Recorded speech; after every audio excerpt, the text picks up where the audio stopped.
Welcome to another episode of the Sports PSP podcast, the highlight of Friday nights.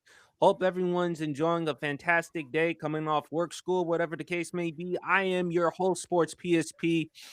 Before I introduce the panel on a serious note, please, everyone, there's this huge snowstorm that is approaching in the weekend. So make sure you spend all your time at the supermarket or whatever, getting as much groceries and many essentials as you need during this cold, horrible snowstorm. We're expecting more than a foot of snow around the New York, New Jersey, Connecticut area.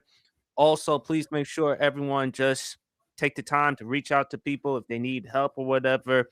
Just stay safe during the snowstorm. Also, BRF and Champ, we don't know whether it's going to be snow or fleet of rain, but just please make sure stay inside during the weekend. I know it's tough because again, it's the weekend. You want to have time for yourself after work, school, have a good time. But under these types of circumstances, just please stay at home, chill and relax. You have some good wine or some good Angry Orchards, which I bought myself a good pack of, by the way. And there's some good football. So just relax, take it easy, stay safe. But of course, Mhm. it's the highlight of Friday nights. Love, I love doing this podcast with my favorite panel. To my gentleman on the left, he is a girl dad. He is Mr. Atlanta, Hawks, Braves, Falcons, one half of the Georgia Bulldog dynasty. BRF Sports, bringing real flair. How you doing, man? Man, I gotta say, life is good, man. I appreciate the intro. That's probably the best intro you've given me so far. I'm honored, and I'm always honored to be on here with two of my favorite brothers talking about PSP and the homie below me, undisputed world champ. Always a pleasure to get up on here with you, man. I gotta tell you, man, it's been a crazy week. Wasn't feeling well. Like Monday and Tuesday, had to call out of work. I was able to do a little. I think I was able to do like a show or so, just feeling better. But yeah, Wednesday, yeah, these last 3 days at work has been crazy. Like we've been selling generators like freaking like hotcakes, like straight up. Like we had a we had a truckload come in. We've had a couple of truckloads come in, and we pretty much I would probably say, gosh, definitely in the hundreds. Definitely, like I mean, like two. Let's see, maybe I don't know. Definitely more than 300 generators we've sold. Probably, and it's probably more than that. And I mean, it's not them cheap generators too. It's those $900 Generacs. Like people have been going crazy about these things. But I mean, hey, we trying to people down here in GA trying to stay safe, trying to keep everything in order. So definitely doing my part to contribute to the community to make sure everybody is handled. So, but outside of that, man, I can't complain. Life is good. Life is good. How are y'all brothers doing? I'm doing fantastic, man. And I gotta go get myself a generator as well. Me and Mama PSP. Eventually, at some point, we're gonna have to buy a generator because we live up in the mountains, and you never Mm, know. At some point, we're gonna have to buy a generator. But congratulations to all the hard work you've been putting in, BRF. I mean, Yeah. Yeah, we trying, man. Luckily for us, we already own. My dad already had a craftsman. He already had a craftsman, and he had to get some work done to it. And I'm pretty sure he's tested it since, and it works. So we're already squared away and good as far as the generator goes. But to everybody out there, whatever necessities you need, whatever equipment you need, food, toiletries, all that, just in case, man, stock up because you never know what kind of weather this is going to be. Stock up, make sure you handle. Even if it's Monday and it's safe, it's better to be safe than sorry. absolutely. And of course, we cannot do the Sports PSP podcast without my main man, all the way down from Columbus, Georgia. He is the five-time college degree champion. He is the Al Roker of journalism, the young Charles Barkley, the young Mark Henry. He is the one half of the Georgia Bulldogs dynasty. He is a Lakers fan, loves himself Atlanta Falcons. FILA. Forever, I love Atlanta. He is Ace's best sibling. There's a reason why his father calls him Champ for a reason. He is Mama Champ's number one favorite son. And who knows, Nicole Murphy's number one man down in the future. The one and only, the big fella, undisputed world champ. How you doing, big fella? Nicole, I hope you saw that, baby, because I'm yearning for you. But hey man, Shannon Sharp ain't the only guy from Georgia that can pull you. Honestly, man. Come on down to Columbus. We treat you real nice at the chocolate factory down here. So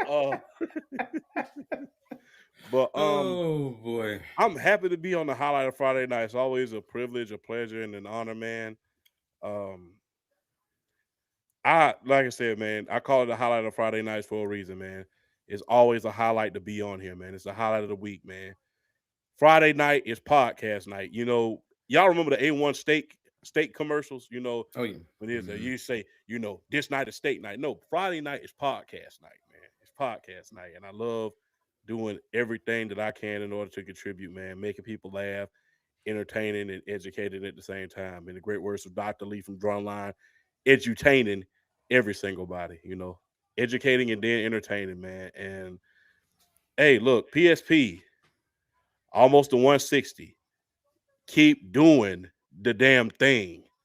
None of this would be possible without PSP, man. Everybody who's on this panel we started right here at home in PSPs. You know, PSP gave us all our big break. Without PSP, there is no undisputed or BRF, and there's certainly no undisputed GOAT podcast because hey, remember we almost didn't launch at first, but PSP kept applying pressure. Saying, "You coming out with it? You coming out with it?" And eventually, we came out and we was able to put a lot of things on. So thank you to Two PSP. year anniversary on our side, man, because Yes, that's what happened when you got good influence in your life. So yeah, 2 year anniversary of the Undisputed GOAT podcast to this day. So man, and ironically, the show started 2 years ago at the NFC Championship. That was the first show we ever put on. So the fact Yes, that we we're did. back home, we are allowed to come back home in order to entertain the family once again. That's nothing short of amazing, man. Hey, you guys keep good people in your life so that way you can have the brotherhood like we do. And I will say one thing, and I will leave it with one phrase: Minnesota, we love you. Absolutely. Um, Always shout outs to Minnesota with obviously what's going on. Hearts and prayers goes to the family of Renee Nicole Good. Um, a lot of crazy stuff that's going on in this world, but we just want to make sure everyone is safe and secure. But thank God for podcasting. Like I said, I'm always honored and grateful to help y'all out. Champ, I always knew you always had a thing for podcasts, even though at first you told me you wasn't so sure about it. But I always told you, big fella, you had the voice, you had the skills. Look, man, just do it like how you normally do it on them TikTok videos. Also, thank you, Champ, as well for introducing me to BRF because now I see why you hang out with this fella. Not only because he knows his sports, hey, he is as he is as honest as it comes. So I appreciate him. I also appreciate Flash as well. Shout out to our guy Brandon from the block. There's a reason why Yes. Chimp and him look like twins, look like brothers or something. I'm Yeah. sure his uncle or somebody he got a lot of explaining to do because he Yeah, my grandfather has a lot of explaining to do. Unfortunately, he's no longer with us, but I wish I could have met Brandon while he was alive. Like, why does this dude look just like I do? If you put glasses on Brandon, he looks just like what the hell are you doing? You just like looking in the mirror at times. It's like it's like crazy. like a mini you. Yeah, Just like like look, yeah, I outweigh Brandon by like 200 pounds. So yeah, but yeah, so that's uh, crazy. But yeah, I mean, you meet the most amazing people on this side of town, man, and it's a privilege, man, to know great people, man. You know, absolutely. Amen to And that. of and of course, shout out to Mama PSP. Although I give you a hard time a lot of times, but always thank you for just being the best mother that you can for me. Appreciate everything that you do. Also want to shout out to Angie. Shout out to Dulce. Her daughter had a great Sweet 16, which she invited me and the rest of the family to come, and I say thank you. And of course, two other great women, Jennifer Lazarus, my college professor, who introduced me, helped me along the way of content creation. I thank you and I love you, and I hope to see you soon. And of course, champ, you know who I'm referring to. Last but not least, saving the best for last, the great D. And she says she loves you, and she's still laughing at that message she sent you, the one you were at work the other day. But we won't go Yeah. into Yo, let's keep that close to the chest. Mm-mm. it. But fellas, let's get into it. The moment we've been waiting to talk about, the national championship. Mm. BRF and we called it. You know, Indiana coming into the game, they were 8.5 point favorite. Champ, you had Miami because again, you mentioned the bowl games. Miami at Miami, 6-3. It's all about the U. But I told you this would be more meaningful for Indiana to win the national championship. Was it 15, 16 and 0? Correct me if I'm wrong. 15, 16 and 0. 16-0. 16 and 0. You know. The new college football playoff system now with the top 12 teams, they became the first to do it. This is their first national championship in school history. Kurt Cignetti, BRF, you still have Kirby Smart there as the best college football coach right now, but Kurt Cignetti, sooner or later, we're going to hear more and more conversations with him, and just his resilience, just his trash talking, just his complete confidence. Hey, man, he has backed it up.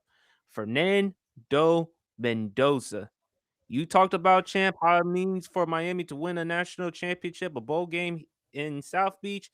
It meant a lot more to Fernando Mendoza because, after all, he is from Miami. He became the first Cuban American to win the Heisman Trophy. A transfer, just seeing his family there, his mom, his dad, his brothers. That 4th and 5 play, Mm. it kind of remind me in a little ways. I know it's not exactly. It kind of remind me a little bit like Elway, that Super Bowl Yes. run against the Packers. Yes. Man, great minds think alike because I thought about that the same. Yeah, That just goes to show, hey, he got nailed just like Elway did. But that just goes to show you how much players want it, man. And he showed us how much he wanted it. He's a household name right about now. And rightfully he so. is. Being an underdog like that, one of the biggest underdog stories in the world. Keep this in mind. They did this without 0 5 stars on that team. Zero. So that just goes to show you that coaching means everything. Coaching, development, the ability to lead your team, and to use the transfer portal wisely. Not just going to the transfer portal, just grabbing anything you could get, but using it wisely. And look, everywhere Kurt Cignetti has gone, he's won. And he James said it at the Madison. beginning. Yep. Google me, I win. So he is the dawn of the new head coach in college football that is able to use the transfer portal wisely, that is able to use NIL wisely. Whereas older coaches really use their name and relationships and things of that nature.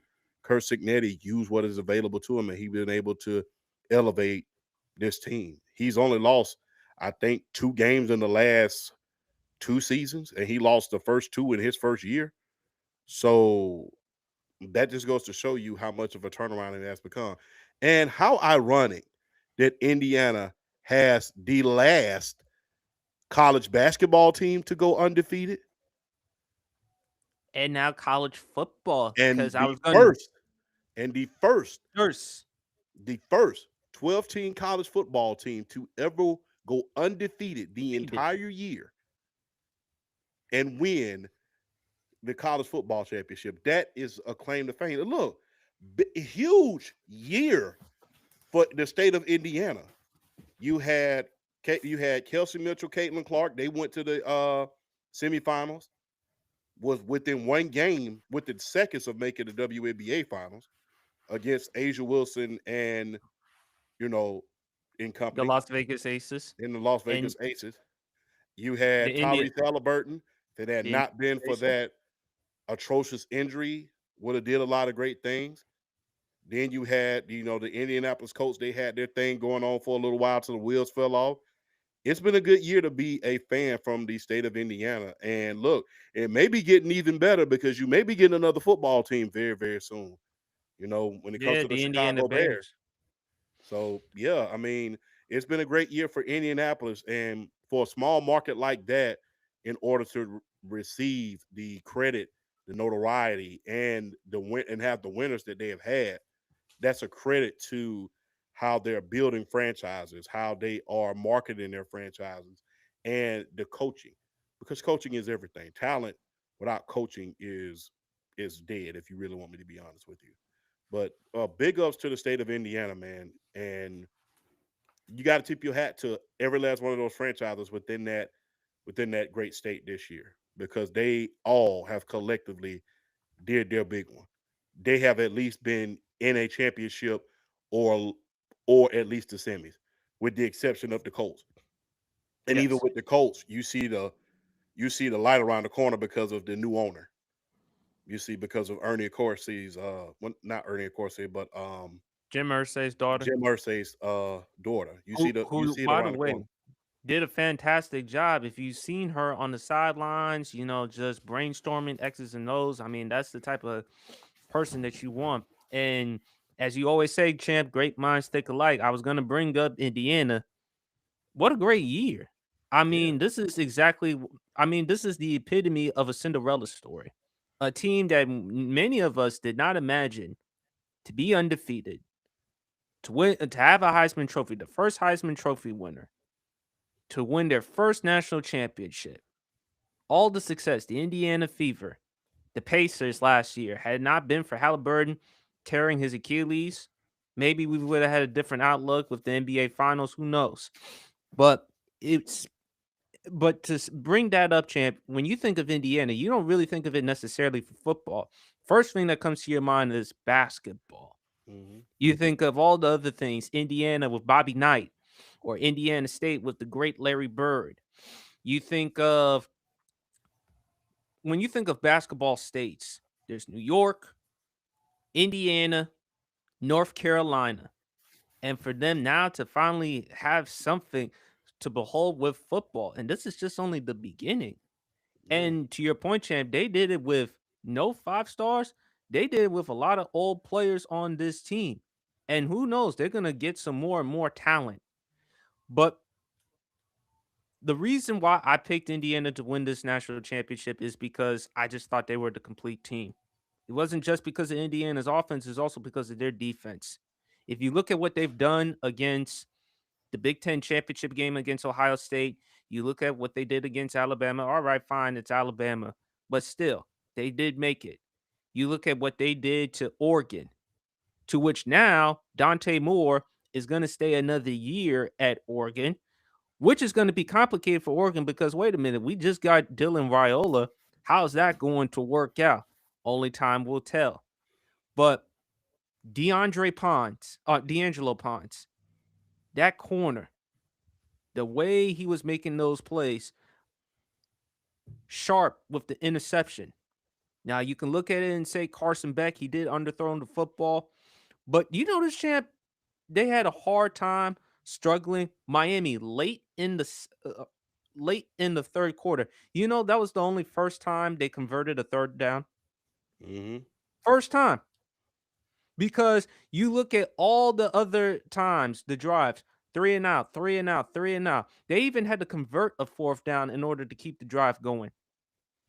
Miami, Mark Fletcher, and he showed up in that game, champ. 17 carries, 112 yards, a touchdown. Malachi Tony, early in the game, Indiana did their best to slow him down until late in the game. Mendoza, he didn't statistically had a great eye-popping performance, but I told you a difference maker, champ.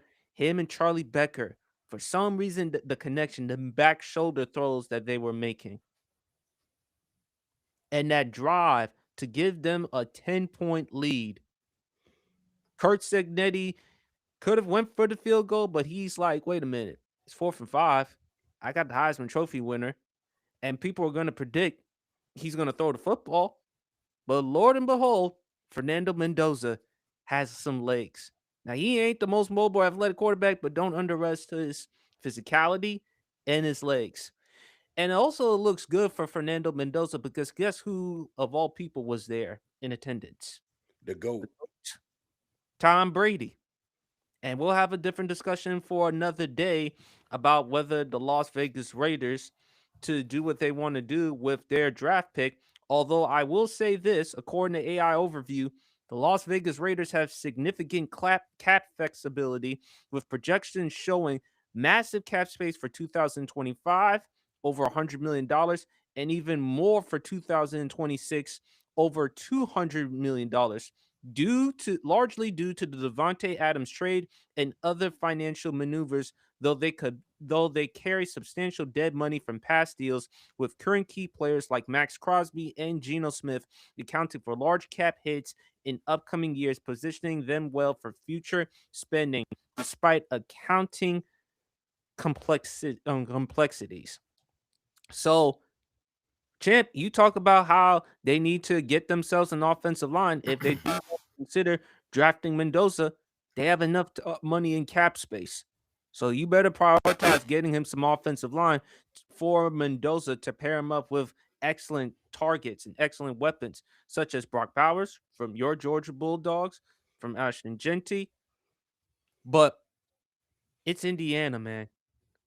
They were just the better team, offense and defense. They played, and again, it came down to Carson Beck. Between Carson Beck or Fernando Mendoza, which one would you rather have the game on your line? And Carson Beck, to me, he did look a little bit nervous. Ray Lewis tried to do his absolute best to try to calm him down. That didn't happen. And unfortunately for Miami, it hurt them.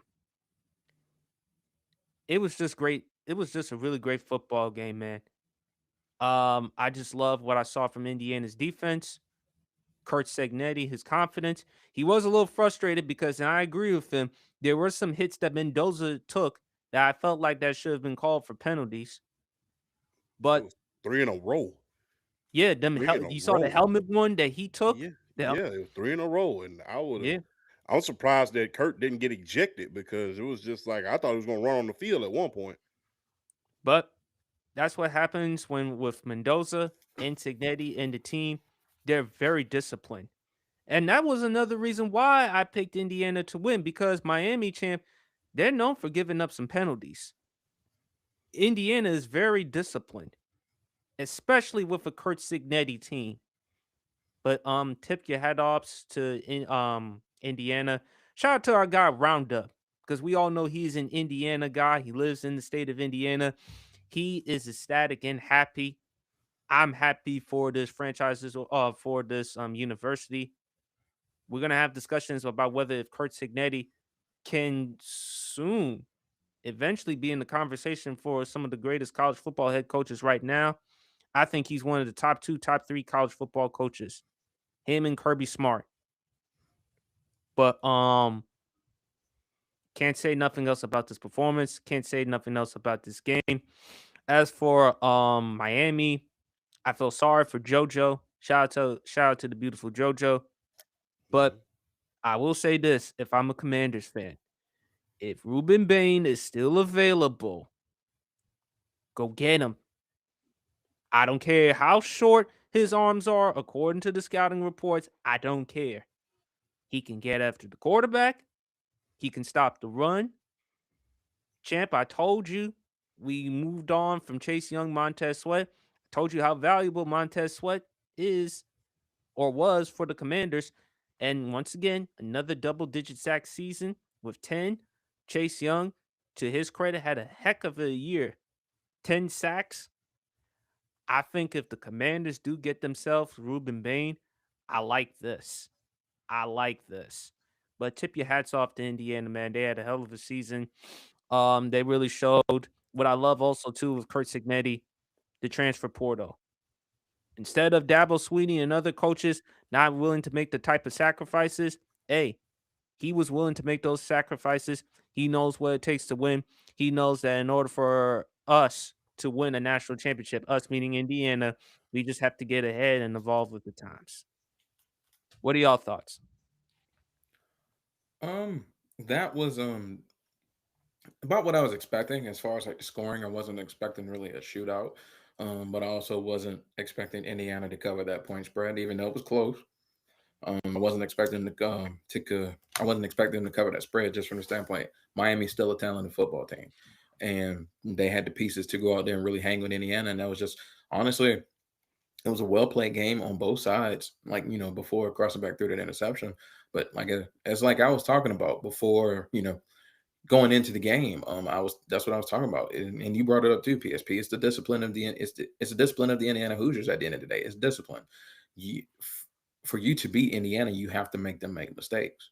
And it's really hard to do because they're so in sync as a unit. They're hard to shake. They are really, really when they're focused, they're really hard. They're hard to really kind of play them out of that. It's just the chemistry, the camaraderie that they've built up as a team the last couple of years, and like shit. And if I want to shout out some other individual players, you shouted out Charlie Becker. I'm gonna shout out Omar Cooper Jr.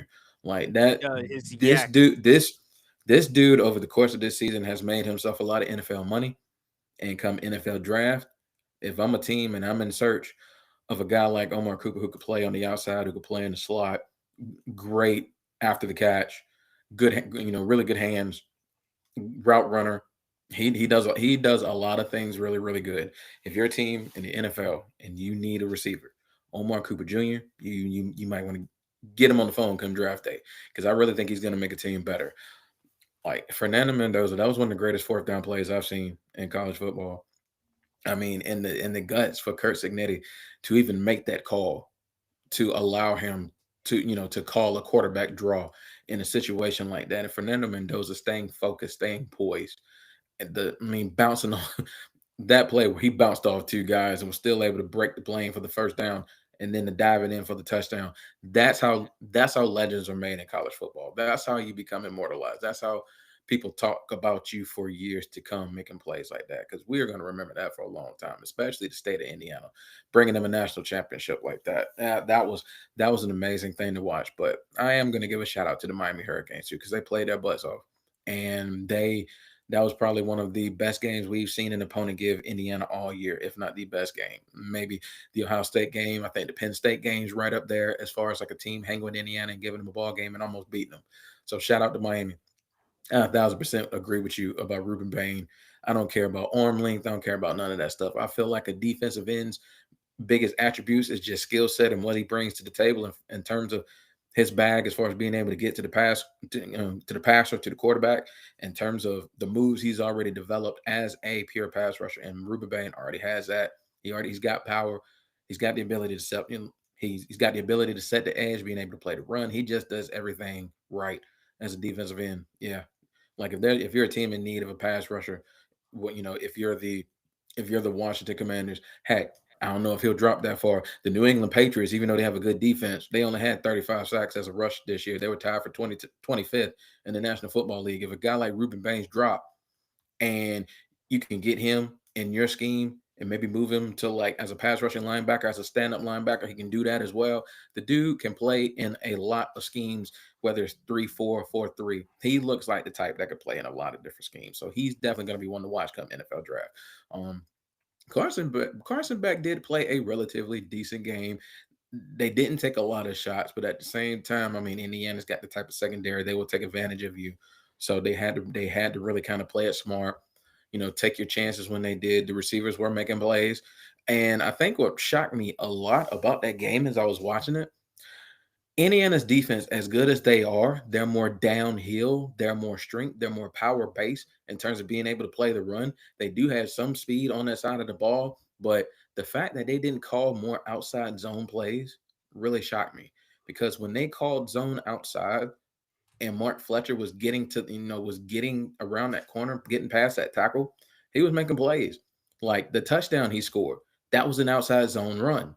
And Yep. I'm just like, why aren't you taking advantage of the fact that Indiana might not be the fastest, sideline, side to side, defense in college football? You need to be taking advantage of that. And I don't think they take advantage of that enough. But Mark Fletcher played his butt off. Malachi Tony is a top 10 talent in the NFL. Whenever he comes out for the draft, even despite being as small as he is fast route runner, And he's only a freshman. Demon, and he's only a freshman. And I feel like one of the more important things that you can have as far as a wide receiver, and I think that's going to be stressed a lot more in these years to come, is the yak and being able to run after the catch. Most definitely. And he's a demon.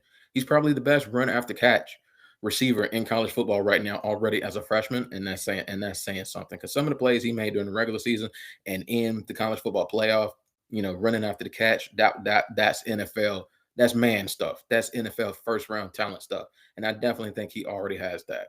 I mean, it's really good seeing games like this when you have guys that are NFL draft prospects on both sidelines being able to showcase what they have in front of the entire nation to see. And you love seeing stuff like that. You love seeing guys like Omar Cooper Jr. and Charlie Becker and Pons. And then you got, Tony and Ruben Bain and Mark Fletcher and guys like that on the other side. And, Mendoza with Indiana, Beck with Miami. I think they're both going to get drafted in the NFL, coming up in the draft at some point. So it's really good to see these guys on a national stage being able to showcase what they have and show these NFL teams, hey, you know what? You draft us, we're going to make you happy and we're going to make you proud. That's what we're here to do at the end of the day. But, yeah, Kurt Cignetti, for me, is a top 2 coach in college football right now. I think it's him and Kirby Smart. They are the best 2 coaches in college football. I'm not, and to be honest with you, even though I love Kirby Smart, I'm not going to argue with you if you say Kurt Cignetti right now is the best coach of college football, because you have to look at the scenario and you have to look at the situation he's in, bringing the Indiana Hoosiers from where they were, obscurity, irrelevancy, to where they are now, being the best team in college football, representing this sport as its national champion. It's one of the greatest coaching jobs in the history of the sport, considering how far down Indiana was to where they're at right now. This is one of the biggest stories in the history of the sport. Kurt Cignetti bringing him up like this.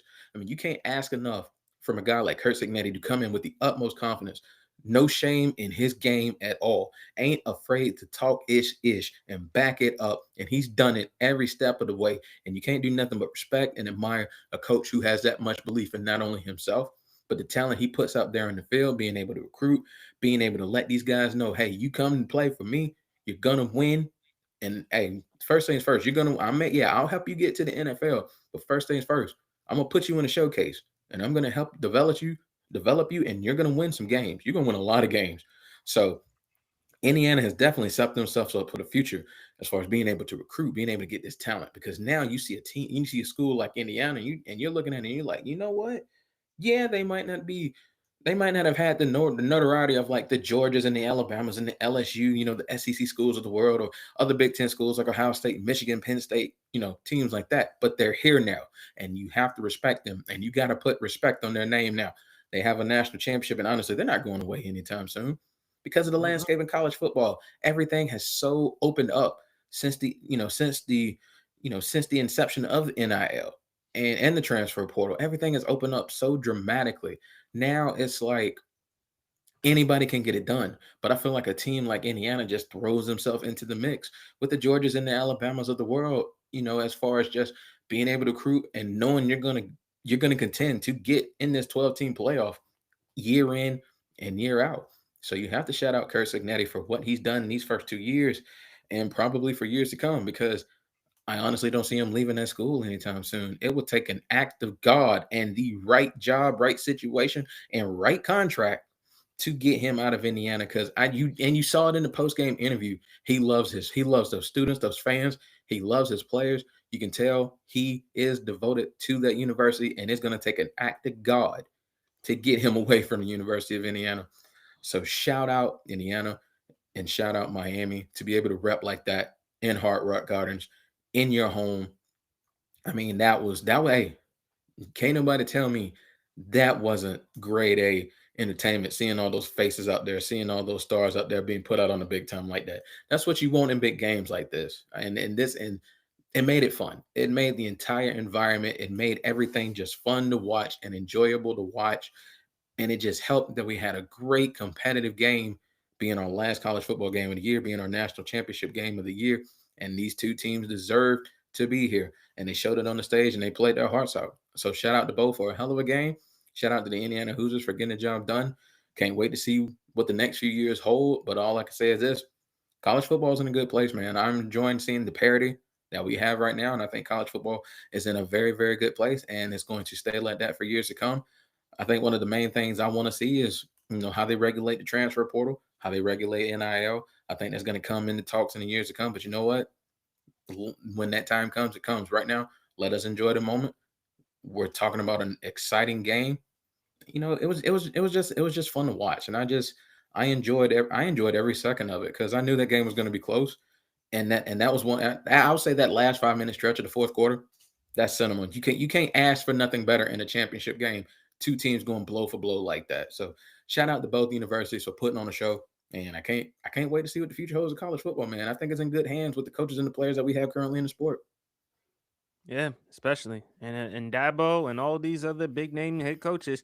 Hey, if you want to start winning another national championship anytime soon, the operative term: evolve. Evolve.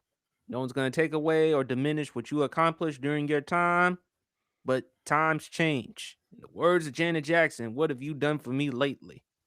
And Kurt Signetti, the way that he keeps talking and the way he keeps backing it up. Hey, one thing about playing in Indiana football, you're going to play hard, no nonsense, all discipline. Big fella, the floor is yours. I know you had a tough day that day. Yeah, a little bit, man. But shout out to the University of Miami, man. Y'all did y'all thing. We know that they're going to be in contention. They're going to get another crack at it. They're not the only game in the ACC, but they're the main game in the ACC right about now. And they won when it mattered the most in order to get to the college football playoff and put the Bills in a position in order to do that. Going to be interesting to see. Look, last 2 years, Mario Cristobal has got two of the hottest guys from the transfer portal and did a lot of great things with them. Cam Ward, now Carson Beck. So let's see who he gets out of the transfer portal, who he brings up in order to help him next season. He's not going to get that Duke QB. You never know. Well, Duke, they just filed a lawsuit. But again, only time will tell. But I think with Mario Cristobal, he's going to be just fine because he's going to get talent regardless. Yeah, he's going to get talent regardless. But those two quarterbacks that he got the last 2 years, they definitely was up there. I love Fernando Mendoza. Great guy. Great guy. I think when they use the term quarterback I think that's who we're talking about. I really think that's who we're talking about. He goes out there, he gives the politically correct speech, he praises God as he should, and he gives his you see the family vibes that come off of him as well. His family's there, they're able to turn the camera to his family, and look, he's an all heart type of guy. And I didn't realize how big this damn dude was neither. That dude 6'5", 200. 6'5", 225. Damn. That's a big old dude. But I did love the fact in the national championship he said, "Let's fucking go." Yeah, I do like the fact. It's kind of like it's Tom Brady. Like I said, quarterback You show that excitement. You're politically correct, but at the same time, you know how to turn that excitement on and off. And I think he even, they even questioned him about it. I don't think he apologized about it, but he said, "Yeah, I got a little bit too excited on that one." But that's a part of the game, guys. So I think when you think about the term quarterback I think they're describing Fernando Mendoza that perfectly. A lot of people will say that's corny. You never played sports. And just because playing sports is what you do, not who you are. And you can tell that with Fernando Mendoza. But I'm going to say this. That's not the only guy that deserves the credit for this team. We need to give a huge shout out to that running game. Kalen Black and Roman Hamby. Mm-hmm. We need to give a huge shout out to them. And I think they both coming out this year, isn't it? Kalen Black, let me check. Yeah. Let me see. He is a senior, so he's coming out.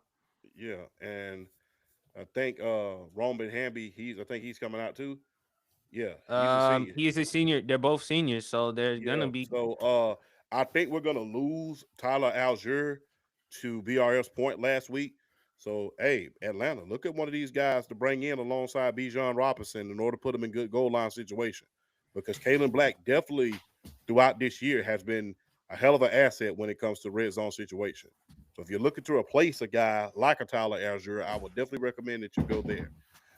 As far as Curt Cignetti is concerned, look, we've seen a lot of college dynasties begin from these true underdog stories. And I think that I think about a year ago when they introduced, 2 years ago when they introduced the college football playoff, the 12-team college football playoff to the world and said it's going to be 12 teams, we had a discussion about we cannot wait until a team kind of comes out of nowhere and just wins a national championship, a team that nobody expected to do that. It took them 2 years, and they did it. And that was a team that anybody least expected. Like us, we've been saying this like a broken record. The last thing that we expected within the last 2 years was from a team out of Indiana who really didn't have a rich history of football, of great football, to come out and win a national championship. We said that, but we anticipated that there was going to be one of these senior teams, one of these Cinderella teams that was going to come out and win. And I think that we finally found that. It's always good when you see it, but when you finally find it and they win, that's another thing. Unfortunately, look, Cinderella only goes to the ball one time. She only goes to the ball one time. Now, here it comes. Here comes the pressure. Here comes a lot of expectations, in the coming years. You're no longer on the honeymoon of winning anymore. Now, with winning comes expectations. But with Curt Cignetti, I know he can handle it. But let's give a lot of credit to that running game as well. Not just, on national championship night, but throughout the season. Remember how they torched Alabama at the line of scrimmage and dominated them the entire game. So let's give a lot of credit to that running game as well. Curt Cignetti, this will be the most talked about story since Miami in 1984 when they won their first national championship, ironically, with Howard Schnellenberger. They was a Cinderella team back during the national champion when it was only 2 teams competing for it at that time. They were the Cinderella story at that time. This is arguably the biggest story since the 83-84 Hurricanes with Bernie Kosar. They were one of the upstart teams that was not supposed to be there, that was facing a powerhouse, a historic powerhouse in the form of the Nebraska Cornhuskers, with Tom Osborne as the coach.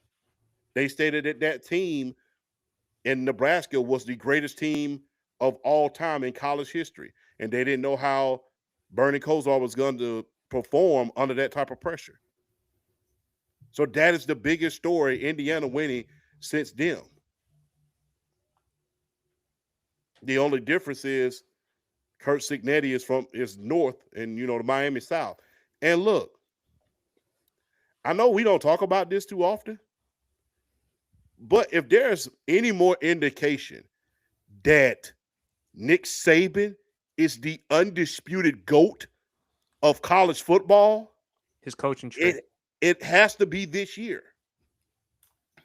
Because although, look, half the damn staff that was in the national championship picture was from his coaching tree. Mario Cristobal, Dan Lanning, Curt Cignetti, Kirby Smart, the most notable one. So if there's any other indication that you need to say that this guy is the undisputed GOAT, he has been retired for almost 2 years, and his name is still coming up. And I cannot wait till his documentary comes out from ESPN. I think it's going to be a 6 episode docuseries that's going to be coming out later this year. Kind of like with The Last Dance. Yeah, I heard about that. And I think it's going to be really fascinating because it's going to chronicle, Champ, all the key things, what makes Saban so great. And with his coaching tree, Champ, I think for Indiana, the best is yet to come. But if you're Indiana right now, let's just celebrate for now. Because this is your first time in school history you won a championship. Now, don't get me wrong. That doesn't mean I be complacent. I rest on my morals. But right now, just for these few days, enjoy this, man. That fan base, I mean, to go from just a basketball program not just a basketball program, a basketball state to now somewhat of a football state. It's happy. It's exciting. I don't want the Chicago Bears to go to the Indiana Bears. That's a story for another day because I think Chicago is a great sports town. If you want to build a football stadium in Chicago elsewhere, that's fine. I would hate to see that Bears fan base um go somewhere else.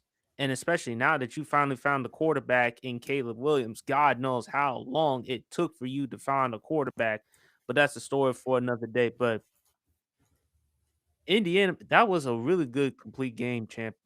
Carson Beck didn't play bad. I thought at times he was a little too rattled. Yeah. I thought he could have Mhm. made some better throws, made some better decisions. But champ, but you can't go wrong with Mark Fletcher. If Tyler Algier decides to leave, you wouldn't mind a guy like Mark Fletcher. For a big guy, he got good speed. Yeah. That 75 that touchdown run that he had that when Indiana had like a 10-7 lead, he has some speed. He has some good speed, man. And Yeah. he's physical. So I think pair him with Bijan. And we're gonna talk about Atlanta later on in the show, man. But Indiana, Kurt Signetti has something. And I think the best is yet to come. And I think with this national championship, and who knows, he's going to put in more work because I don't know if y'all know this. Fernando Mendoza's little brother, Alberto, he's entered the transfer portal Yeah. and he's going to probably get himself a quarterback. Doesn't matter if it's 5, 4, 3-star, whatever. If you saw what you did with Fernando Mendoza, imagine what you're going to do with this other QB and a bunch of other talent that Indiana's going to accumulate. Remember something, right? Remember back before Peyton Manning came to town in Indiana and what he said. He said, I remember this one thing, three things that Indiana was known for. The Indiana Pacers, are they going to the finals? Reggie Miller and the Indy 500. When you really look at the Indianapolis Colts throughout a long time in the 90s, they were what Peyton Manning called a circle win. And when you compare it to Indiana, when you played Indiana back in the day, they was basically a circle win. Mm-hmm.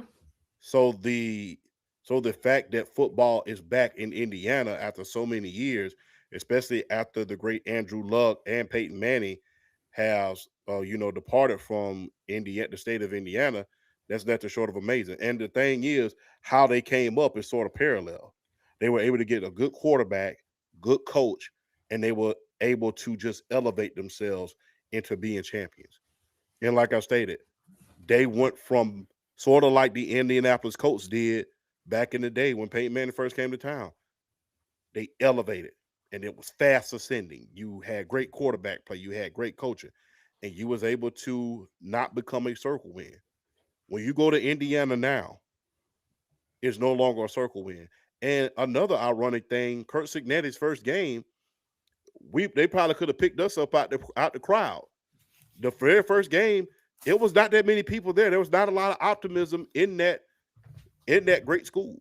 There was still sprinkles here and there of people. There was not a lot of buzz like when Deion came to town at Colorado and they played TCU their first game and just so happened to beat them. It wasn't that.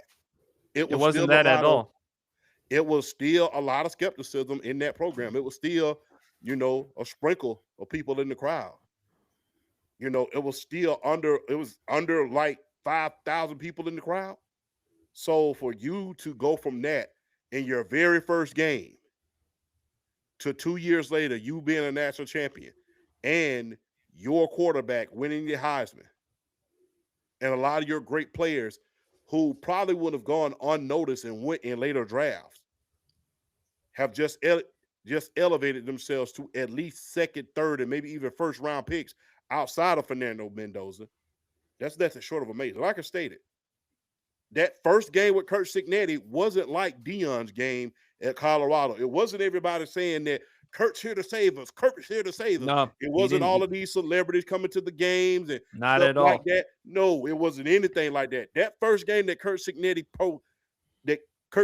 coached, it was damn. Y'all still, we got this big time coach, just won big at every single program that he's been to, and y'all still are not optimistic about how good this coach is. And then 2 years later, Natty. But like I stated, it's sort of like how Miami was before Howard Snellenberger came to town. You could have picked your mom out at the Orange Bowl when Miami played. Sort of like how the Indianapolis Colts were before Peyton Manning came to town. Before Peyton Manning came to town, they were a circle win. Now that Kurt Signetti is in town, Indiana, the Hoosiers, as far as football is concerned, they are no longer a circle win. And to confirm that, Champ, do you know, Champ? I don't know if you know this. Actually, you do, because that's why I call you the Al Roker of journalism. That's why you Sherman Klump's youngest son. The 2026 college football playoff national championship game between Miami and Indiana averaged 30.1 million viewers, making it the most watched college football game in 11 years. And it's the second Yes. most watched college football playoff title game ever. The game peaked at 33.2 million viewers, representing a 36% increase over the previous year. People love a good Cinderella story. They love it when the big dogs win, but a good Cinderella story where you came from obscurity and you, how we say in America, pull yourself up by your bootstraps To now prominence, that to tells you now something. you're on the mountaintop. That's a true American story. And when you have a Cinderella story like that, Indiana was the losingest program in the history of college football. They was right up there with Northwestern. And if you know anything about football, you remember when Northwestern, they lost 48 games in a row. So they were one of the losingest programs, them in Northwestern, in the history of college football. Wasn't no big time, remember this legend, remember that legend, remember that legend, remember it wasn't that. It was this coach coming to town saying, I win, and going out there and kicking everybody's butt and overcoming, surviving in advance. If you really look into that, the two biggest stories that'll ever be in college sports, period, you could put this win right up there with Coach V's win at North Carolina State. Very improbable. Yeah. And just coming out of nowhere. Like I said, survive in advance. Him and Coach V, that's right up there with that. Very improbable Cinderella story, and that will be memorable for years to come. And before the 2025 college football season, Indiana was a massive underdog to win the national championship, with opening odds listed at 100-1 or as high as 500-1, making them one of the longest shots in recent history. So that just gives you further confirmation just how great of a narrative has been for Indiana. Yeah, and I think the best is yet Mike Tyson odds right there. Why did you have to bring up Mike Tyson? Why? No, I'm just making a comparison. That's I know you bring it up the comparison, but please, I'm still heartbroken after what happened with Mike. But yes, everything you said was true, big fella. I'm not gonna say it wasn't true. I'm just saying why I got to revision terrible history. But big shout out to Indiana. They deserve it. I'm really happy for them with their program. I think Kurt Signetti is on the verge of winning national championships. Wouldn't surprise me if he ends up with at least 2 more in Indiana. But fellas, let's talk about the NFL playoffs. The Buffalo Bills versus the Denver Broncos. Now, we all predicted that we had the Bills winning this one. We expected a low scoring game. It turned out to be the opposite. Josh Allen, obviously, there was going to be a lot of pressure on him because no Lamar Jackson, no Patrick Mahomes. You're the guy in the playoffs. And in that game against Denver, he struggled with them turnovers. James Cook was cooking. He had about 24 carries or over 100 yards, but champ, he did have a fumble, a key fumble that Denver ultimately capitalized on that touchdown. Before we talk about Josh Allen, I want to talk about Bo Nix. I got to be honest with you, champ. When you sent me the article that Bo Nix was going to be out for the AFC Championship game, I'm like, I know champ does his homework, his research, but this had to be AI. But when Adam Yeah. Schefter confirmed it and put it out there, I'm like, oh God, you got to be kidding me. Because Bo Nix, listen, say whatever you want about Bo Nix. I said in the latest video, Bo is Nix on the Sports PSP Pod. He may not be the most flashy or spectacular quarterback, but the song of Lou Rawls, you're gonna miss his loving. You're gonna miss what he does because 8 comebacks. 8 comebacks. You're gonna miss his clutchness. Just like you're gonna miss Lou Rawls' loveness, you're gonna miss Bo Nix's clutchness. We talk about how great Caleb Williams is when it comes to clutch. Bryce Young when it comes to clutch. Bo Nix. Bo Nix, hey, he outperformed Josh Allen. Whoever thought Yes, Bo he Nix did. of all people would outperform Josh Allen? He only had 1 turnover in that game. Josh Allen with 4. Unfortunately for Denver, and we'll talk about this later on with our picks, it is devastating for them to go without Bo Nix. Jarrett Stidham will be the backup quarterback. It's even more devastating for Denver because this was their first time they've won a playoff game since they won the Super Bowl back in 2015, the 10-year anniversary of Super Bowl 50. I mean, you had some of them Hall of Famers there. Peyton was there, Shannon Sharp was there, Broncos country. This seemed it. Let's ride. But Bo Nix, say whatever you want about Bo Nix. He has look, has he been surrounded with a great defense? Yes. Does he have good talent around him? Yes. Does he have a heck of a coach in Sean Payton? Yes. But you cannot tell me that Bo Nix can't play, and you cannot tell me that Bo Nix can't deliver you the goods when it counts most. He's done that. And if the Denver Broncos lose this game, that gives you further evidence. You know what? Bo Nix is more of a quarterback, more of a guy we thought he was capable of. Because I remember, champ, and I've watched some college football too. His first start was in Auburn, and he went toe to toe against Justin Herbert. Ironically, he won that game and beat Alabama. Yeah. So when people say that Bo Nix can't handle big moments, Bo Nix is the weakest link, that's a bunch of horse shit to me. Now, is he a top 10, top 5 quarterback? No. But he's a good enough quarterback that you can be proud to have. He's the white Jalen Hurts, in my opinion. Because like Bo Nix, Jalen Hurts is viewed as the weakest link on the team. But one thing about Jalen Hurts, he finds ways to get the job done. Don't be pretty, be good. And that's exactly what Bo Nix has done. Say whatever you want. He may not have the flashiest or spectacular arm, although I think he has a stronger arm than people give him credit for. He may not be as dynamic as Caleb Williams, but he gets the job done. And we're going to have more conversations about that 2024 QB class. You have Caleb number 1, my guy Jaden number 2. You have Drake May number 3. Michael Penix Jr. with the 8th overall pick. I think he is talented. JJ McCarthy, even though I thought it was a mistake to take him that high, but he's shown you some flashes. And with Bo Nix. This is going to be an exciting 2024 quarterback draft class. And sooner or later, we're going to have discussions because a lot of these guys, 3 of them, have been to a conference championship game. Jaden Daniels, Drake May, Bo Nix, although he won't play, but at least he say I've won a playoff game and advanced to a conference championship game.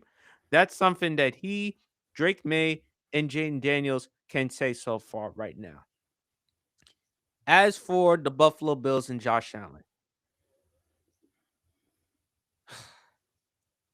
I don't know. I mean, everyone's gonna ignore Josh Allen's stats, and they're gonna look at that one key controversial play, the Brandon Cooks. In my opinion, you got to go by the letter of the law. Because had Brandon Cooks finished the entirety of the play, holding on to the football, having absolute 100% control, had it not been for McMillan, who made an amazing play, had it not been for that, that would have easily been a catch.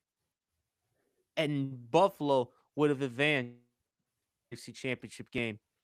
But Josh Allen, if we're going to hold Josh Allen to the same standard we hold Lamar Jackson and all these top tier quarterbacks, we have to do the same with Josh Allen. And in fairness to Josh Allen, he even admitted himself, I let my teammates down while he was crying. And even the offensive lineman, I think it was Deion Dawkins, who came to his defense. And rightfully so, because he knows that Josh Allen did play particularly well. But of course, he knew that Josh Allen let the team down, and Josh even admitted it himself. What more evidence do you need? And then, unfortunately, with Buffalo, Sean McDermott is now out the door. And it's even funny, hysterical to me that they even interviewed Philip Rivers for a head coaching job. And Philip Rivers just finished playing football over a month ago, and now he's getting an interview for a head coaching job. And was also reported that Sean McDermott had a different assessment compared to the talent and roster than the GM and the owner. And that may have turned off the GM and the owner. Yeah. I mean, they missed the last two drafts. You had a chance to get Jalen Waddle at the trade deadline. You had a chance to get AJ Brown, had a chance to get Brandon Ayuk. You had a chance to get a lot more weapons for this squad. So, although we're going to blame Josh Allen, and rightfully so, you have to think about this. Look, the only weapon that you have really brought me to this team is James Cook, Stephon Diggs. Keon Coleman thus far hasn't been working out. My biggest weapon this year was Gabe Davis. And I'm not making any excuses for Josh Allen, but the thing is, when you only thing you have is your running back and you don't have a number one receiver, then that's cause for concern when your GM has been missing every single pick. Now, especially with how terrible that press conference was this past Wednesday, I think it You mean was. the one with the owner? Yes. I Look, I gotta if admit I'm that Josh was Allen, boy, cringeworthy. I'm not. Look, people can say that Josh Allen is ducking the smoke or whatever, but I remember we talked about this, BRF, me, you, and Flash. If Josh Allen tells them, look, man, and look, there's a whole thing to bring Sean McDermott back. Do y'all know that there's a petition that over 40,000 Bills fans have signed in order to bring Sean McDermott back? Because who are you going to hire at this point? Harbaugh, gone. Stefanski, gone. Well, there have been I reports mean, about them. There have been reports about them possibly getting Brian Flores. Now, if I'm Buffalo, I they can't wouldn't get Brian mind. Flores. He just signed an extension. He just signed Yeah, an extension yeah, with yeah, Minnesota Vikings. he's on Minnesota Vikings. But for me, champ, if I'm Buffalo, this was dumb to fire Sean McDermott, and still, who am I gonna have to replace him? And with Josh Allen, look, he owned it. He wasn't making any excuses. He cried. He was devastated because he know had I played better, we would have won. If Josh Allen, what was the knock on Josh Allen before? Interception. Turnovers. Since he came into the NFL, he led the NFL in turnovers. And again, champ, you've coined the term LJC, let James Cook, when James Cook is running the football. And again, James Cook, 24 carries, if I'm not mistaken, about 117 yards in that Yes. game against the Denver Broncos. even though he had a fumble, still, why couldn't you run the ball more with James Cook? You said it yourself, champ. Hey, if James Cook, I guarantee you, if he gets 30 carries or more, I guarantee you're going to win that game. And there were some missed throws on Josh Allen's part, particularly before the game was in overtime. The one in which Dalton Kincaid or Knox down the seam, he misfired on that throw. I just got to look at this, Buffalo. You've missed the nail. And I feel sorry for Bills fans, Bills Mafia, because you can't ask for a better fan base than those guys. And shout out to our guy, Dwayne. He said there were some people was feeling sorry for Josh Allen. I'm like, bro, nobody died. And yes, we just mentioned it. Dwayne, they interviewed Philip Rivers for a head coaching job. But the thing, and that just tells you how classless and embarrassing it is for Buffalo. Even if the report is true that Sean McDermott had a different assessment, he's the head coach. Yes, and the thing is, you want weapons in order to win. You have not replaced Stephon Diggs. You have not replaced him. And then you lied about not wanting Keon Coleman when you are on record saying that, man, we're glad we won the 4-5. Remember the interview that Keon Coleman did. And look, people may disagree with me, but I'm willing to take all the heat because I stay in the kitchen. But if Josh Allen, after this press conference, you firing my head coach, we don't have a good replacement for him. And not to mention, you've been missing on every single draft pick since damn near I've been here. Drafted 2 Pro Bowlers in 7 years. Exactly. So do you know the last person who did that, 2 Pro Bowlers in 7 years? Do y'all know? Who would that His be? name was Matt Millen from the Detroit Lions. Yeah. And look what happened in Detroit. Exactamundo. So for you to fire the head coach and you've only drafted 2 Pro Bowlers in the last 7 years, comparable to that of Matt Millen, is more of an indictment on you as a general manager in a front office than it was Sean McDermott as the head coach. I'm gonna take a guess. I'm gonna take a quick guess. Were those 2 Pro Bowlers in Detroit one Matthew Stafford and Calvin Johnson? Exactamundo. So, well, no. They had another one, Sean Rogers. Remember the big defensive tackle. I'll say 3. But he wasn't the super, he wasn't the greatest in the league. But 2 Pro Bowlers, 7 years. So if Josh Allen said, you know what, y'all have fired the coach, we're not even within an eyelash of getting another good coach. Brian Flores has re-signed officially with the Minnesota Vikings. I apologize for that, champ, because I heard with the extension there may be a possibility he could coach, but with that extension, I don't know. Yeah. But if you're Buffalo, who are you going to replace? Okay, you fired Sean McDermott. Now, who are you going to hire? They are trying to get Brian Daboll from what I understand. No, they can't get him. He just signed with the Tennessee Titans. That's right. That's right. Yes, so you lost out on Robert Saleh. You lost out on Brian Daboll. You lost out on Brian Flores. You've lost out on Harbaugh, and you've lost out on Stefanski. So and you also lost guys. And you also lost out on the new head coach of the Los Angeles Chargers. Yes. So now, who are you going to find in return? Because Sean McDermott, some teams are going to call for him. Because after all, which coaching tree he comes from? Which coaching tree he comes from?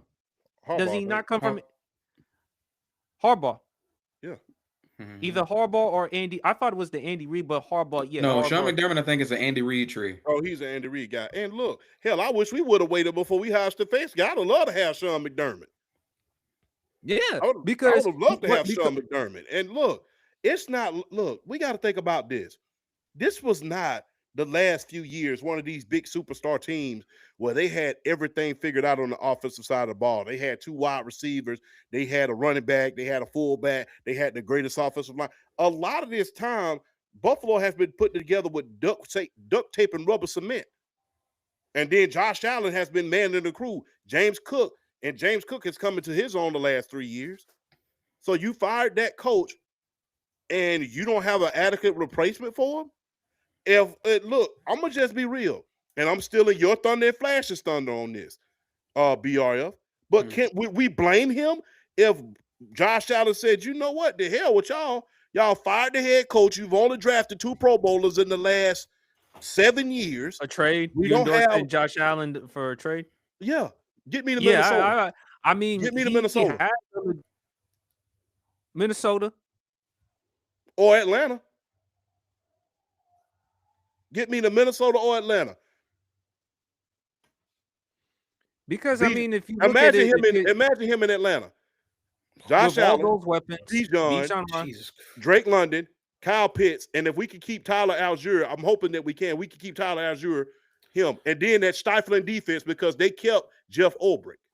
I think with Kevin Stefanski taking that job, the likelihood of Algier and Pitt staying up does go up. But yeah, man, I'm with you. I'm with you on this one, man. I don't know what the hell the Buffalo Bills are thinking about this.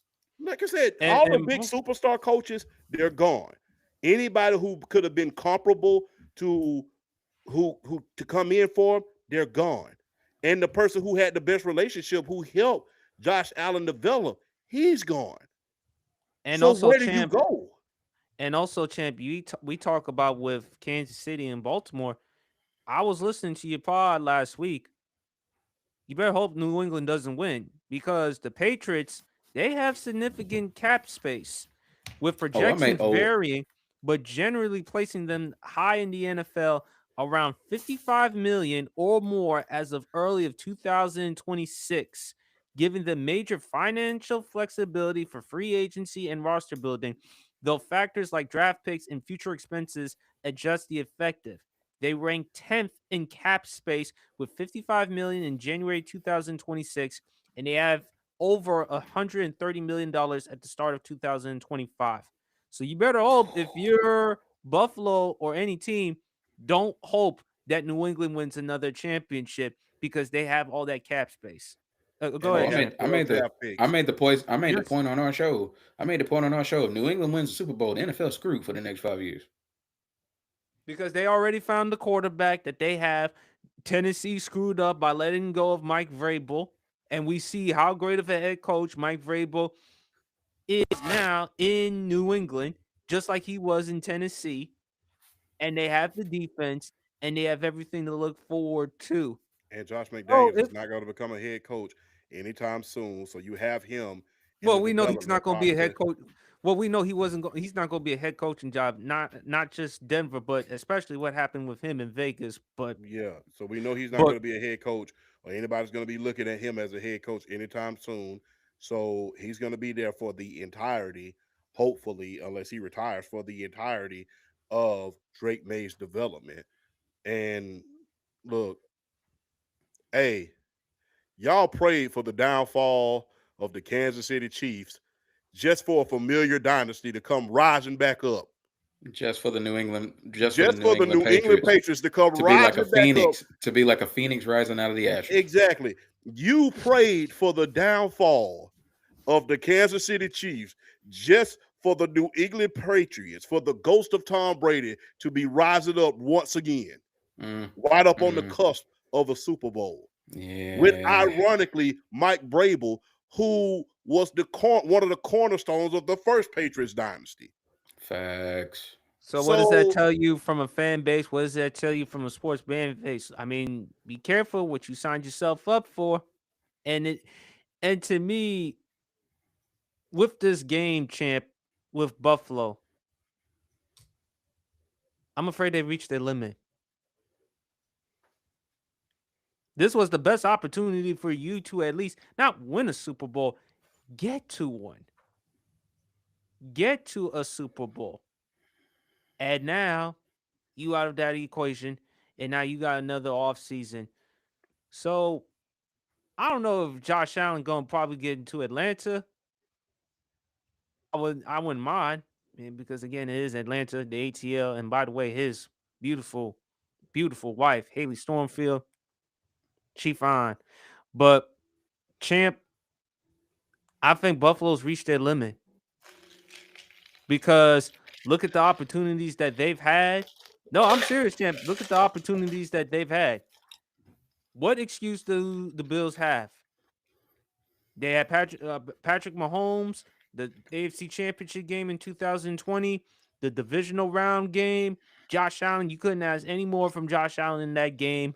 Then the 2003 divisional round at Buffalo, not in Kansas City, at Buffalo. You couldn't even get the job done there.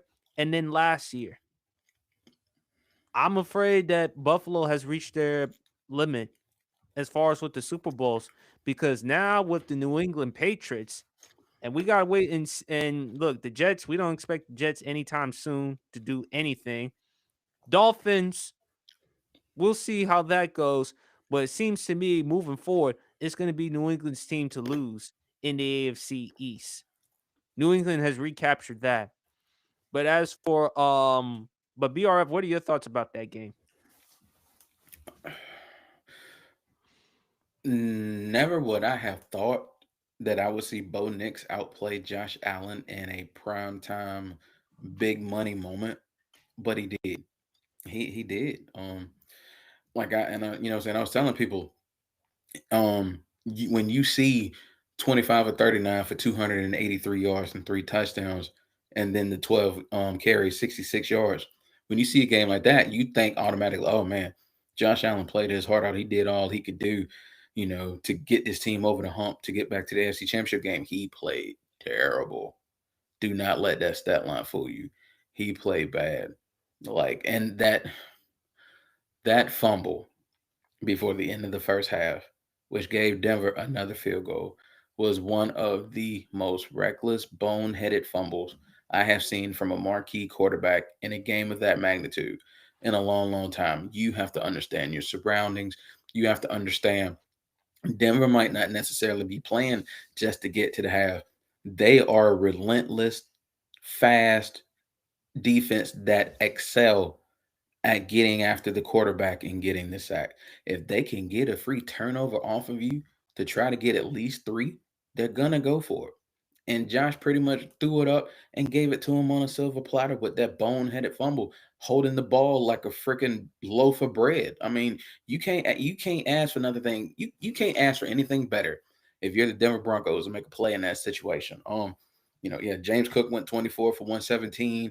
I think I pulled up some of the stats. Dalton Kincaid led the team in receiving. He went 6 for 83. Khalil Shakur went 7 for 75. It's not like, yeah, we say he doesn't have the greatest weapons, but we can't say they don't show up for him week in and week out.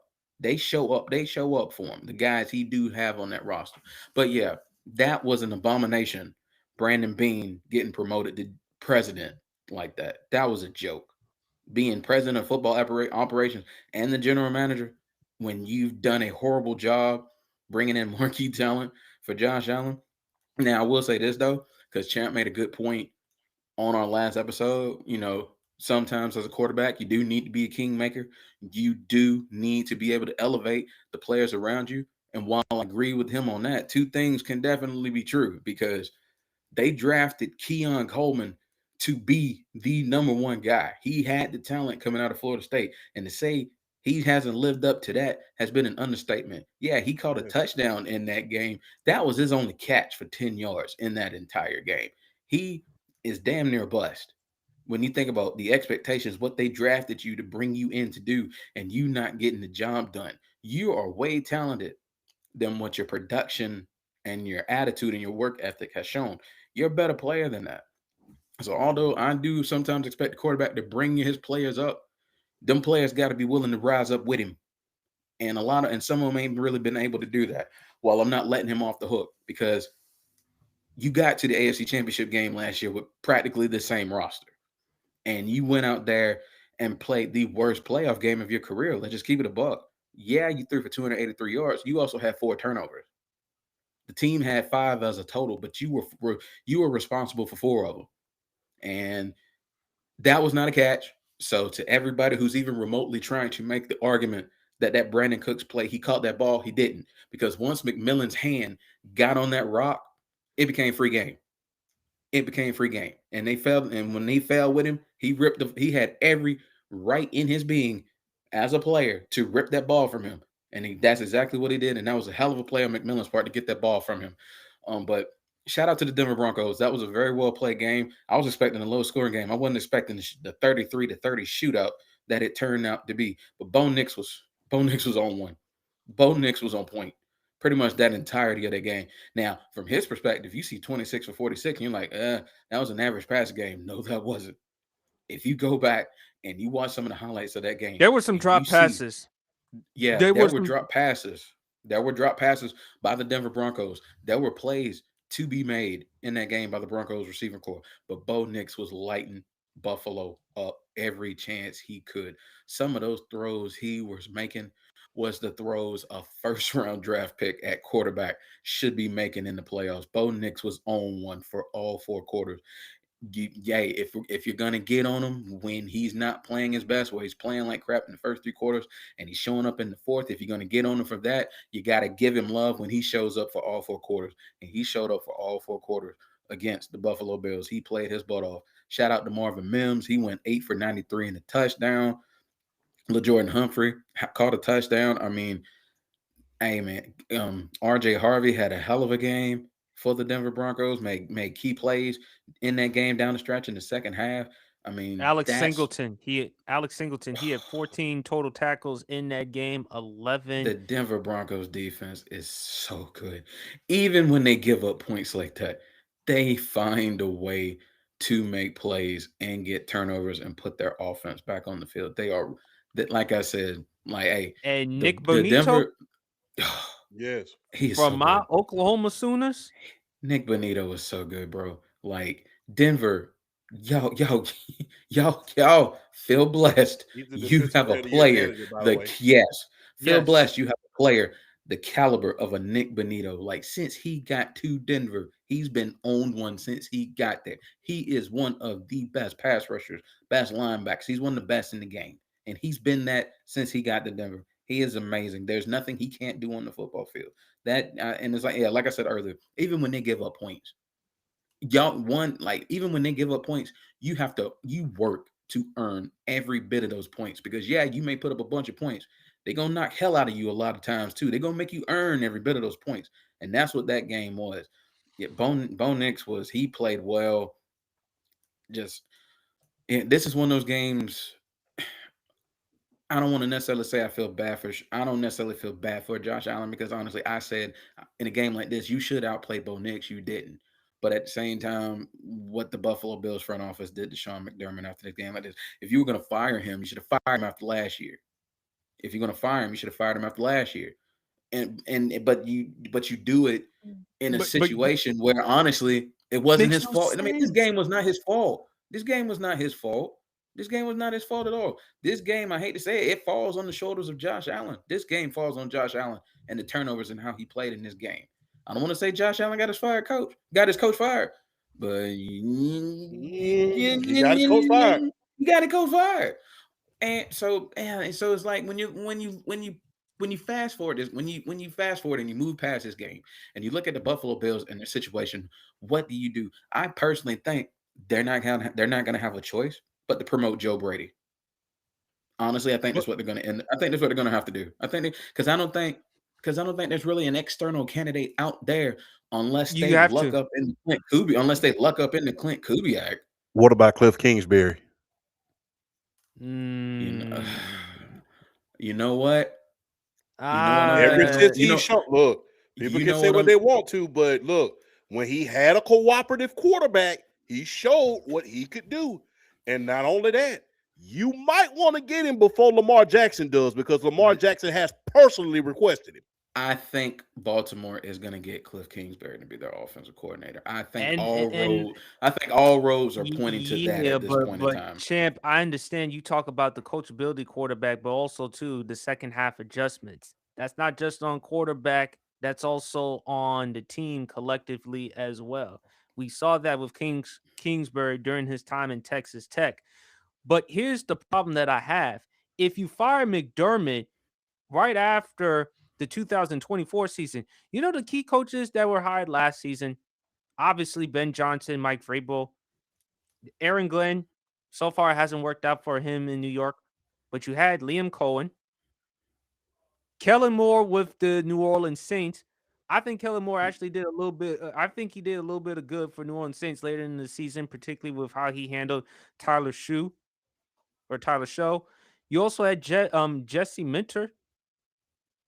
Hmm. So these were some head coaches that you could have hired, but with Buffalo, you fire Sean McDermott and then you bring in Philip Rivers for a coaching job.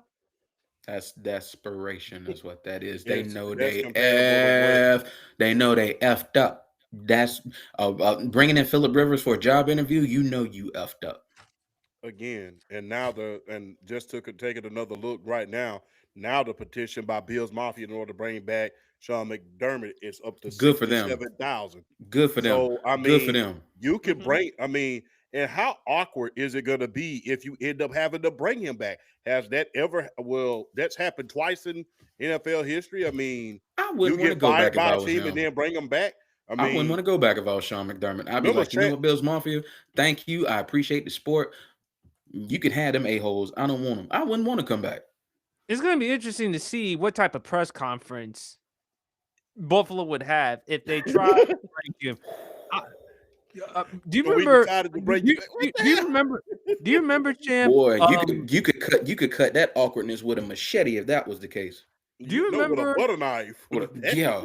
Champ, do you remember Jerry Jones? Remember Emmitt Smith? That whole contract situation in Yeah. that press conference? Imagine what do you think is going to be in Buffalo with Sean McDermott, the GM, and the owner. He's You know probably what? like, nah, fuck you. You kicked me out. You used me as the scapegoat. Now you got your own mess to deal with. Fuck out of here. I'm leaving. I'm gonna go find Thanks, but somebody no thanks. somewhere Why else. don't you?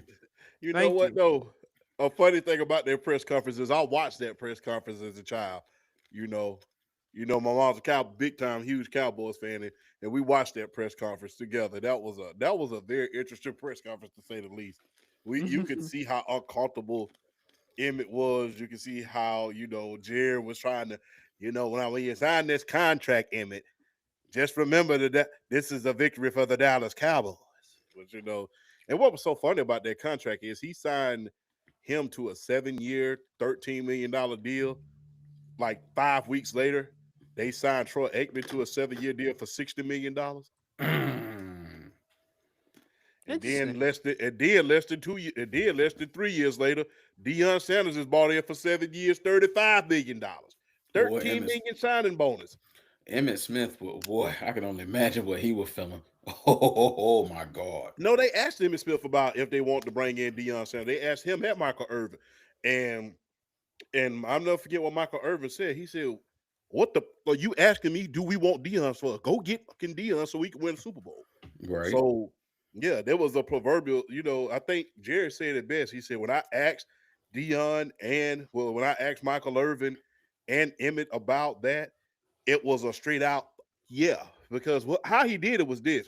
This is how teams learned it to push it on down the road. He gave them a lot of money up front. Mm-hmm. And then by the very next couple of years, Deion only made $1 million a year. Mm-hmm. He did the reverse of what the Los Angeles Dodgers are doing right about now with Shohei Ohtani. With Shohei Ohtani. How the hell are they gonna pay him all that money at one time? They're gonna owe him $500 million at one time. How the hell you gonna pay that type of money? Yeah.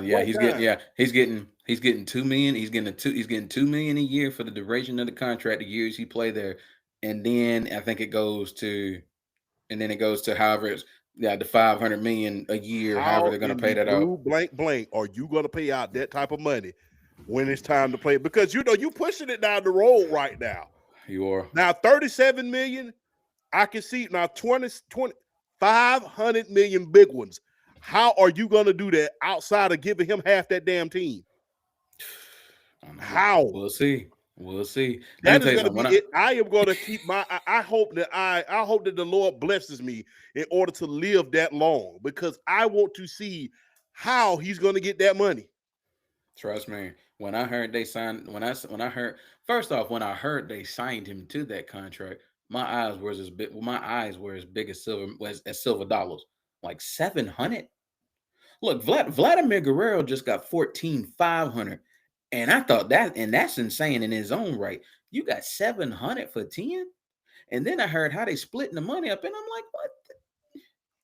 You know what? There was a time where there was a time, and you remember this contract too, BRF, because although I pretend not to watch baseball, I don't know. I don't have the expertise like you do. You still coaching me a little bit on that.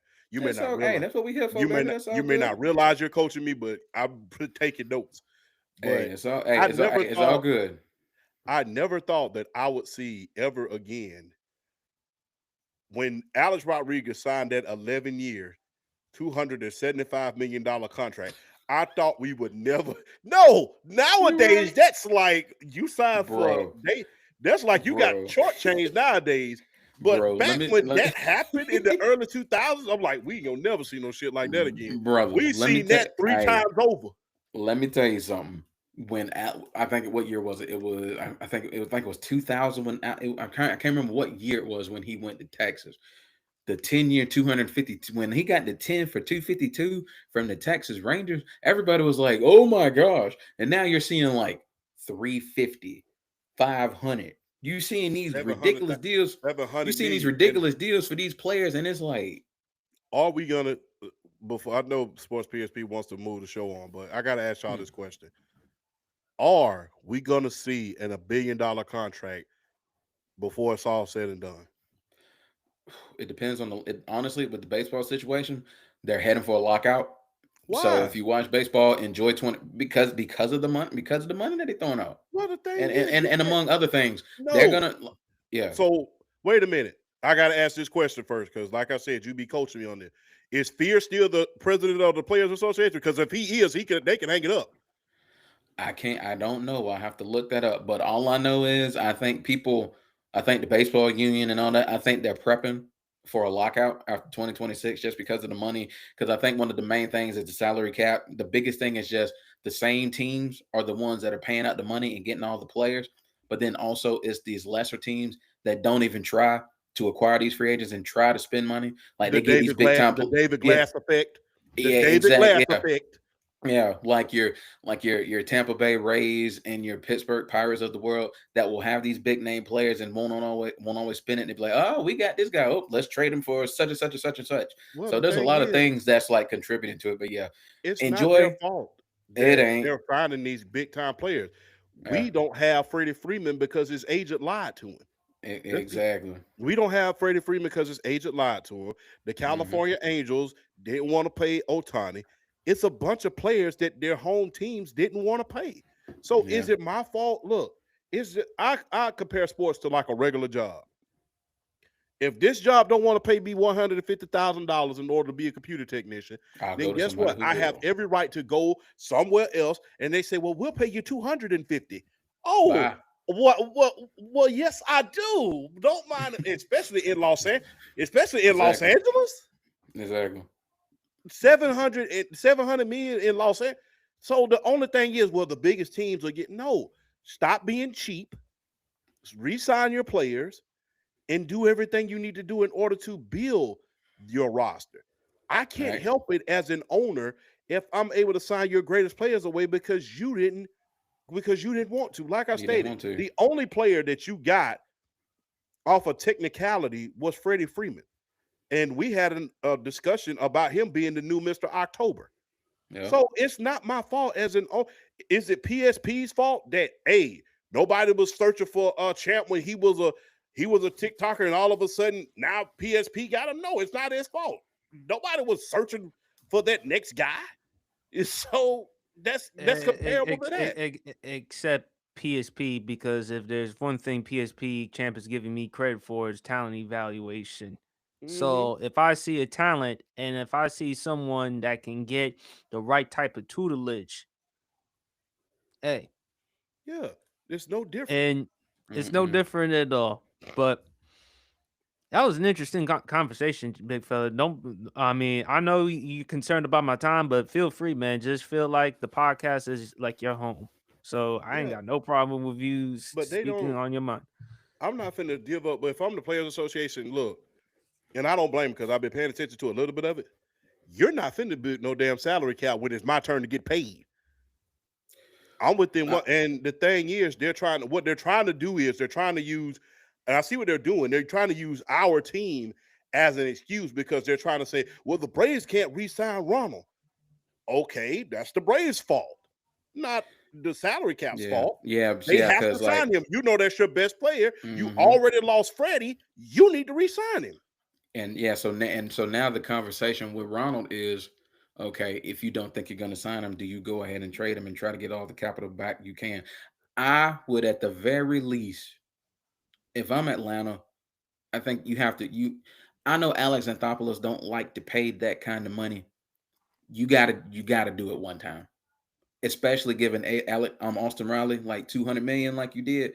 You got to try. You got to try one time with Ronald. Just talk to him and see what he wants, because he loves that city and he wants to be there.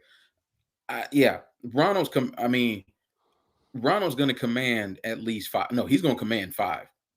So you think, Like I said, Vladimir Guerrero got 5. Ronald Acuna, when he's healthy, is a better player than Vladimir Guerrero.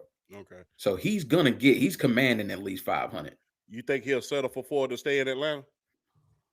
Depends on. I think a lot of it depends on years and how they structure the money. I think really it's about talking to him, and I feel like if he feels like they're trying to keep him, he may take a discount, because you got to think he's still on that 10-year, $100 million contract he signed, a few years ago, which people thought he was crazy for signing that contract, considering the talent he was already starting to become. They signed him to, because this was what was it? They signed him 10 years, $100 million. They signed Ozzy Albies to a 7-year, $35 million deal.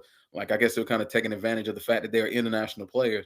But even still, I think it falls on what Ronald wants to do. And if he really wants to stay, I think if he really wants to stay, he may take less money. But I'm just saying, Vladimir Guerrero getting $500 million. And like I said, Ronald Acuna, when he's healthy, is a better player than Vladimir Guerrero. That should scare Atlanta Braves fans. The fact that Vladimir Guerrero got a $500 million contract. That should scare Braves fans. That really should. Quick question, though, for you, BRL. Mhm. Are you still standing on business about Bear? As far as what? As far as not resigning? I say resign Bear. I think the chances have gone up a little bit. I didn't think there was no way at first. Now, Ha-Seong Kim, that's the shortstop they got at the trade deadline. They brought him back 1 year, $20 million. He had to have surgery on his finger, so he's out 4 to 5 months. So he'll probably be back in May. So you may need another bat at very least as a designated hitter. I think you have to reconsider Marcell Ozuna now. You may have to consider it. But my main thing is, I think the biggest thing, real quick before we move on, I think you're looking at Sean Murphy is the main thing with the Braves. Do you try to trade Sean Murphy now? Because Drake Baldwin's your everyday catcher. He just won National League Rookie of the Year. He's your everyday catcher. I think they may look into trading Sean Murphy before the season or at the trade deadline, depending on where they are record wise. So Sean Murphy's another one I'm looking at too, as far as whether to trade him or not. I think you think about it more, because at first I was like no, but now I'm like, you know what? There's still a little concerns with the depth of the team. I think you think about signing Marcell Ozuna. I think you do. You think about it more than you did before. Yeah. Appreciate that, PSP. Thanks, BRL. No Anytime. Mi casa es su casa. So ain't got no problem with it. But fellas, let's talk about CJ Stroud and the Houston Texans. Champ, you called it. I mean, you like the Grinch who stole Christmas that day. I mean, damn. I saw that video that you sent. You said it yourself, load and freaking behold, 4 interceptions in the first half. And that's exactly what happened with CJ Stroud and the Houston Texans. In his first 2 career playoff games this season, CJ Stroud committed 7 total turnovers, 5 interceptions, 2 lost fumbles across just 6 quarters of play. He became the first player to record at least 5 interceptions and 5 fumbles in a single postseason run. Stroud's 4 first half interceptions against New England made him only the second QB since 2000 to achieve that mark in a single half of a playoff game. Now, here are my thoughts regarding CJ Stroud. He was awful. And to his credit, he took accountability for it. I'm concerned with CJ because I I was raving about CJ Stroud prior before that draft. Matter of fact, champ, you've talked about how he gave you what 3 heart attacks in that college football semi-playoff game against Georgia. Yes, he gave me a huge 3 heart attack. We call that to this day. That and the Baker Mayfield game, the heart attack games. But yeah, he gave us a heart attack up there, and he hasn't been Yeah. the same since his rookie year. Remember his rookie year? I think me and you We had had him as an discussions not MVP. only not only that, he was in the discussion for the MVP because of those great victories against Tampa and on the road against Joe Burrow in Cincinnati. But he hasn't been the same. We get it. We understand the offensive line. We also understood that Nico Collins did not play in that game. He was ruled out due to a concussion. I don't believe Dalton Schultz played in that game as well. But CJ, your game has dropped. And he's still a good enough quarterback in the NFL. Now, I don't agree with a lot of people. Oh, throw away CJ. No. He's been to the playoffs for you every single year. He's helped you win a playoff game every single year. And if you let him go, who are you going to find to replace? Now, I disagree with D'Amico Ryans. I felt that at some point, given how awful CJ Stroud was, at some point you should have put in Davis Mills. Just to have CJ build up the confidence. Because clearly, BRF and we picked Houston to win that game because of their defense. All we just asked CJ to do, just play complimentary football. We wouldn't think that he would be that bad. We thought, okay, after that game against Pittsburgh, it couldn't be any worse. And it did. He threw 4 interceptions in the first half. He was shot. It was as bad as Ben Simmons in that playoff series against Atlanta. That's how horrid it was for CJ Stroud in that game. Ooh, that's rough. Why you had to break that That's one up? rough. That is nasty as hell. That's rough. That's diabolical. Excuse me, I'm light skinned. Light skinned people can talk about light skinned people. Woo, Lord have mercy. Good Jesus. Why do you think you paid me the highlight of Friday nights for a reason? He gonna get a kicked out of the damn But in all seriousness, if you're Houston, I don't know. I mean, look, I have to keep CJ. I'm gonna give him a contract, but I'm not in no way I'm gonna reset the market after what I've seen from him so far in the playoffs and from him in the regular season. It's just disappointing, champ, because again with CJ, we thought that CJ after that rookie year he would only get better, and he has dropped. I mean, look at Bryce Young so far this season. Bryce Young, his first 2 years, he struggled. So far in year 3, he's gotten better. Anthony Richardson, the only good thing you can say about him so far, he's been consistent. And plus, you and we've seen a lot of SEC football. Look, we weren't that sold on Anthony Richardson coming out of college. You and we've said that. Matter of fact, I remember I came up with a topic: which QB would you rather have between Caleb or Anthony Richardson? And the answer is obviously Caleb. So I think with the Houston Texans, D'Amico Ryans is a hell of a coach. You have a hell of a defense. You better go get yourself an offensive line to help out CJ. You're going to have to get a running back because Nick Chubb is going to be out of there. But CJ's going to have to improve his play. I don't know what has happened with CJ. I'm not going to go as far as with Shannon Sharp, how he talked about how he enjoyed the hype.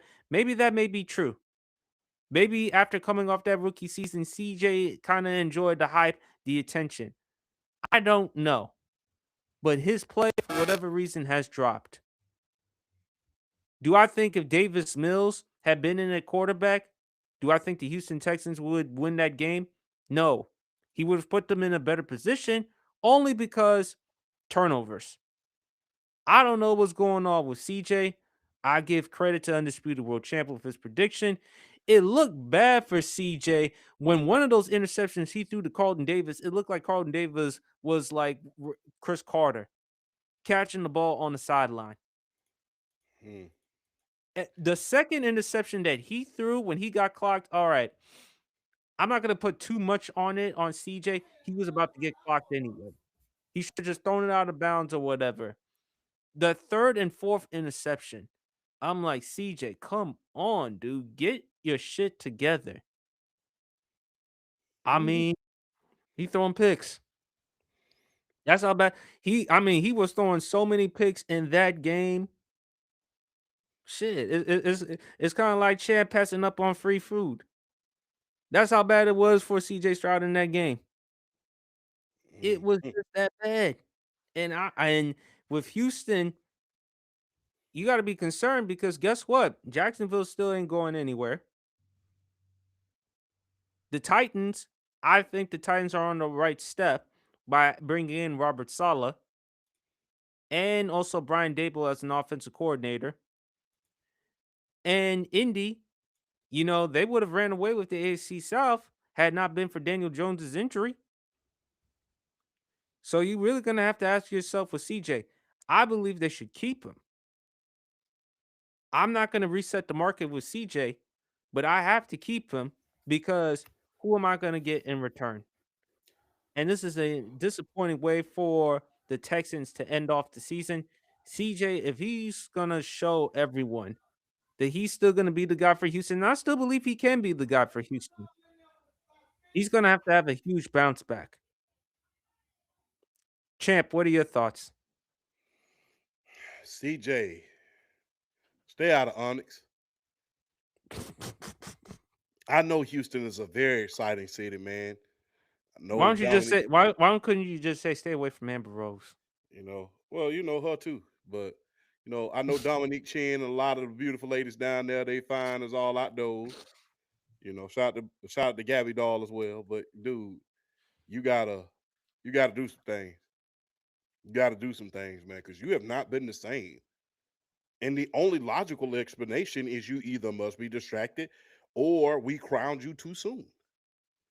Because it's safe to say right about now, Bryce is doing a hell of a lot better than you are. So shout out to Harrison. We are in 2026 and we are having is Bryce Young better than CJ Stroud conversations. Exactly. We are having this discussion right now. We must have it because the thing is, Bryce Young has improved every single year, the whole rookie year. Remember, he lost his job at one point, Andy Dalton. Now, people don't want to say the other part of why he lost his job. He was distracted, Let's just keep it real. When your girl run off with Tyrese Maxey, you're going to be distracted too. Let's just be real. Yeah. Shit. You lose. You already lose your job. You lose your girl too. That's a double whammy. That's a Jennifer Hudson song going wrong right there. Am I lying? No. So, to the point where one of the fans had you sign an autograph, he told you keep your head up. Second season, you come back real good. Third season, you play lights out.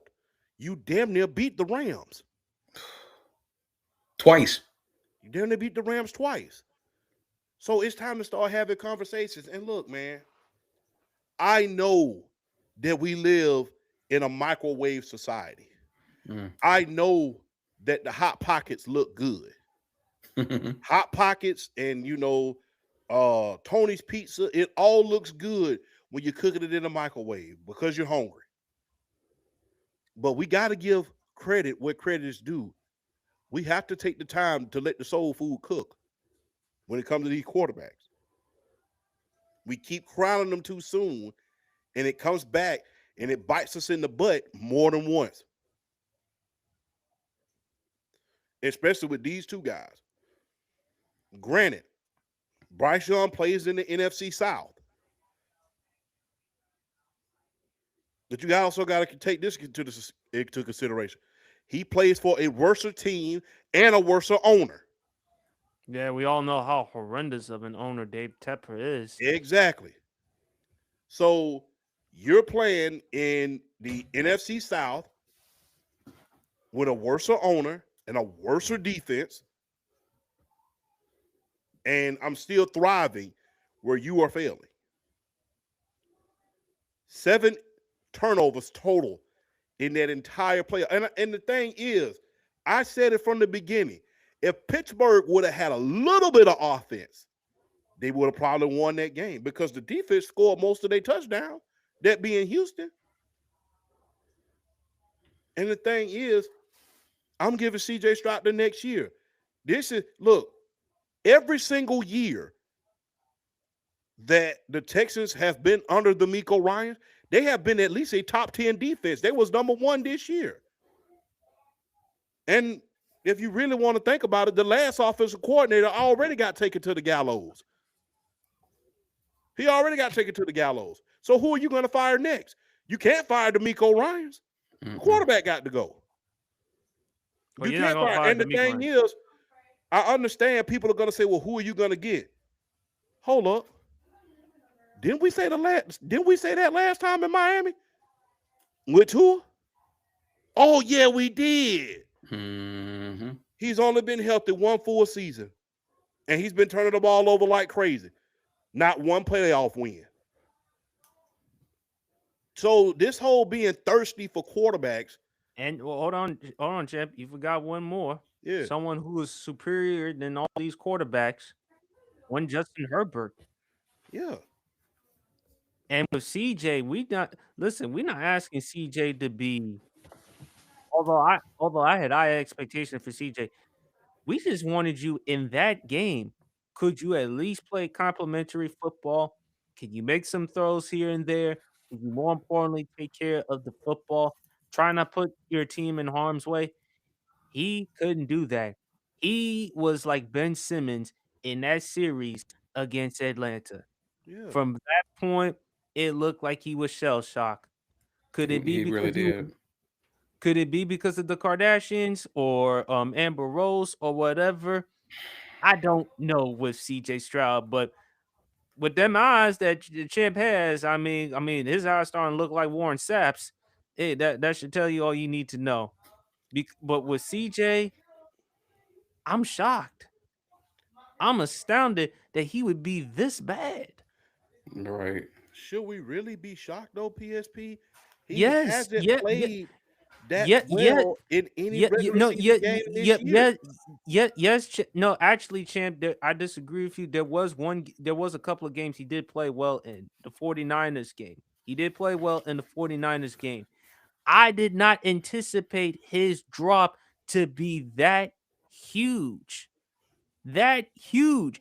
If it's a slight decline, okay, fine. I'm sure there's the off season where we can make adjustments, where we can correct some things. It's even worse. Significantly, substantially worse, champ. It's not even a joke. Drake May didn't have to play spectacular or well in order for the Patriots to win that game. All he had to do is just play complimentary football, champ. The only best games that CJ Stroud has had this season, you got to look at the Titans in week 4. You got to look at Baltimore. You got to look at the victory against San Francisco when he went 30 of 39 for 318 yards. And you got to look at Arizona. But outside of that, champ, if you look at CJ Stroud, this season, I'm not going to say he was terrible or horrible. He was okay. Okay at best. And remember, he didn't play a lot of those games because remember, he was in concussion protocol. And Davis Mills had to step in. And Davis Mills, a journeyman experienced quarterback, a journeyman quarterback, they were succeeding. They were winning games, including one of the games that we gave our analysis at, the Bills versus Texans game. So with CJ Stroud, I'm not asking him to play fantastic or extraordinary. Me and plus BRF would agree with me in a nutshell. Can you imagine if CJ Stroud were what he was in his rookie season? If CJ Stroud played like the CJ Stroud in his rookie season, Houston would have a good shot of actually coming out of the AFC. And unfortunately, that is not the case because of how awful CJ has been in the playoffs, champ. I thought he couldn't be any worse after what I saw in that game against Pittsburgh, and I was dead wrong. He was shot. In the words of Biggie Smalls, you're dead wrong. I mean, like I said, it doesn't shock me. He hasn't been playing spectacular over the course of the season. And look, if you really look at that Pittsburgh defense, it was not very good. And you were shell shocked in front of that defense. You were shell shocked in front of that defense. And you went on the road to Gillette Stadium, where they've only lost in the playoff 4 times since Robert Kraft purchased the team. You go to Gillette Stadium to get your ass whooped. That's what you go there for. So you're on the road in Gillette against a team, a complete team, not just a defensive team that is going to, pull out a winning season and just leave. You went out there against a complete team and you just completely got doused. And again, same problems happened with Tua when he got to Kansas City. And people are going to say, well, who else are you going to get? Okay, do I really want to get this young man $250 million? You're not even $250 million material there. I didn't say, or do I need to start over and draft another quarterback? Because the thing is, people are going to talk about the offensive line, but Davis Mills was making that offensive line look hella good. And like I stated last week on our show, BRF, if you're going to be considered a top 5 player in this league, especially at the quarterback position, you have to be a kingmaker at a certain point.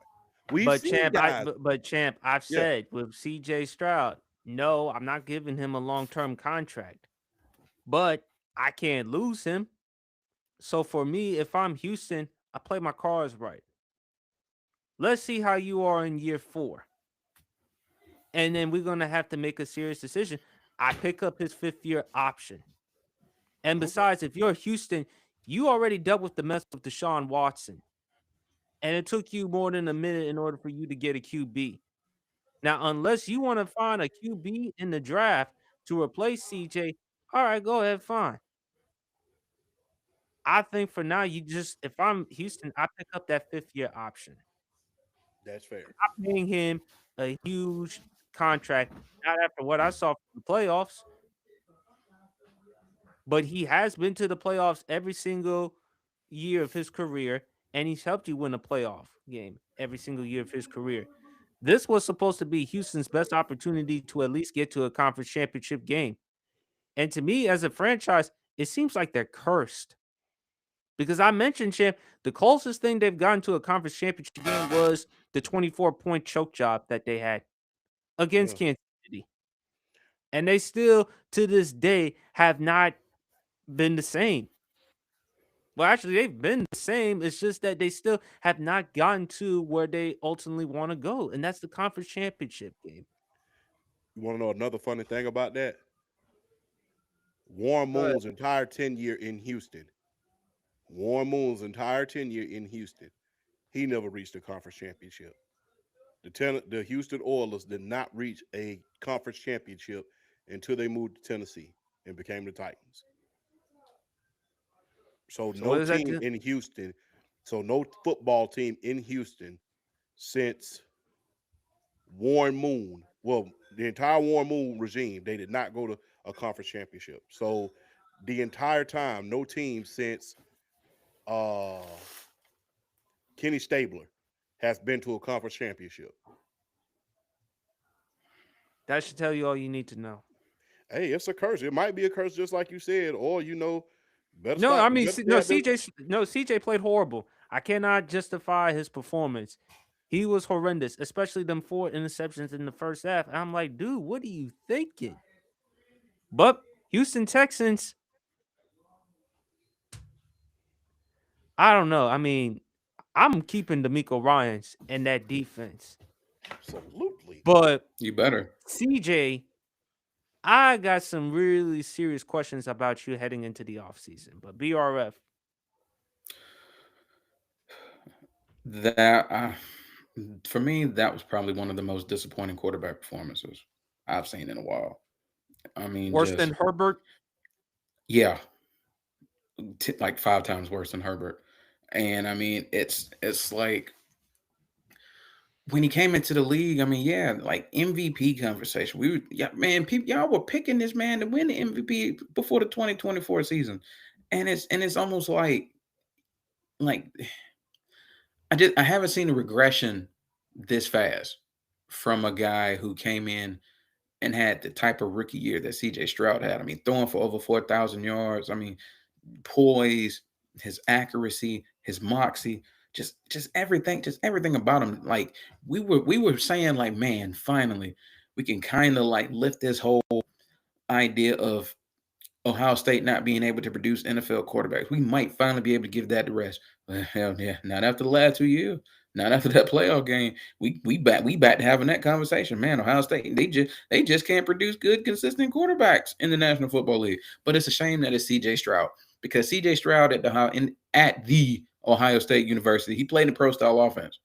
So you would think he would come in and the transition would be a lot quicker because he played in the pro style offense. And like year one, we were like, I don't think a lot of us was surprised because we saw how he played at Ohio State, but just the poise and then going out winning the playoff game, winning the wild card playoff game his rookie year. I mean, we were kind of expecting the world out of him, and just the drop off has been real and it's been sad, and it needs to be studied. I mean, that New England game was just, there was no poise. It's like he wanted to go out and just win the game in one play instead of just slowing the game down, and slowing the game down for him and really kind of taking control. Well, you're supposed to be the franchise quarterback of the Houston Texans. You're going into a hostile environment, a road playoff game at Gillette. Like Champ said, one of the hardest places to play in the playoffs since Robert Kraft became the owner. The reason why, I picked the Texans to win this game because I felt like CJ Stroud would kind of learn from that Pittsburgh game and understand when you're going on the road in a hostile environment, you play complementary football. You distribute the ball. You don't try to be the game changer. You don't try to be the hero. You let your playmakers do their thing. Even if you don't have Nico Collins, Jaden Higgins has been playing good ball.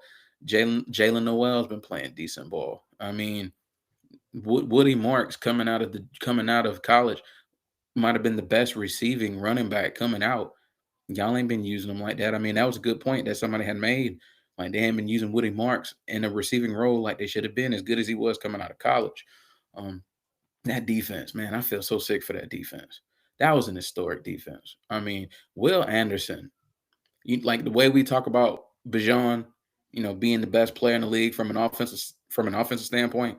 Will Anderson Will Anderson, from a defensive standpoint, needs to be in that best player in the league, like from a defensive standpoint. The fact that he still went out there and wreaked havoc and dominated the way he did on the defensive side of the ball in that New England game in a loss, that just speaks for how good he already is and how much better he's going to be, because he's still really young. And Daniil Hunter still being his age, producing the way he's been. They have the best secondary in football. When you go around the Stingley and Petrie and Kamari Lassiter, I mean, those, man, they get it. That secondary just gets it done almost every week. Um, like I think the play that went down when I knew what type of game it was going to be. It was the play where the tight end looked like he was running, he was going, he's crossing the screen, looked like it was going to be a slip screen. He slips before he gets to this spot, but then a receiver breaks. You think CJ's going to make the throw, but then the pass rusher comes in, takes him off his spot, either take the sack or run. He tries to throw the ball, basically punts it to the defense. They catch it, pick six. When I saw that, I was like, yep, I know what type of game this is going to be. He's already flustered. That probably killed him the rest of the game. And sure enough, it did. He had no confidence in his throws. He was making terrible decisions. His pocket awareness completely dropped off. They were tagging him the entire game. And like I said, the New England Patriots, as good as a defense as they possess, they do not have a good pass rush. And they were lighting him up like a Christmas tree on Christmas Eve. It was that bad. They were toe tagging him. I mean, it was bad. Not not only was he playing bad, he was getting lit up.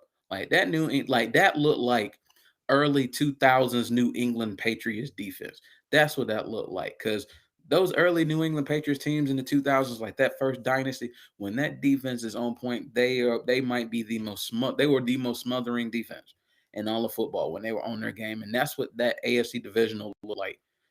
And you can't speak enough about that defense. I threw out a stat line. Shout out to Brandon from the block. I threw out this stat line: when Christian Gonzalez and Christian Barmore, when they are both on the field at the same time for the New England Patriots, they are 16-0 this season.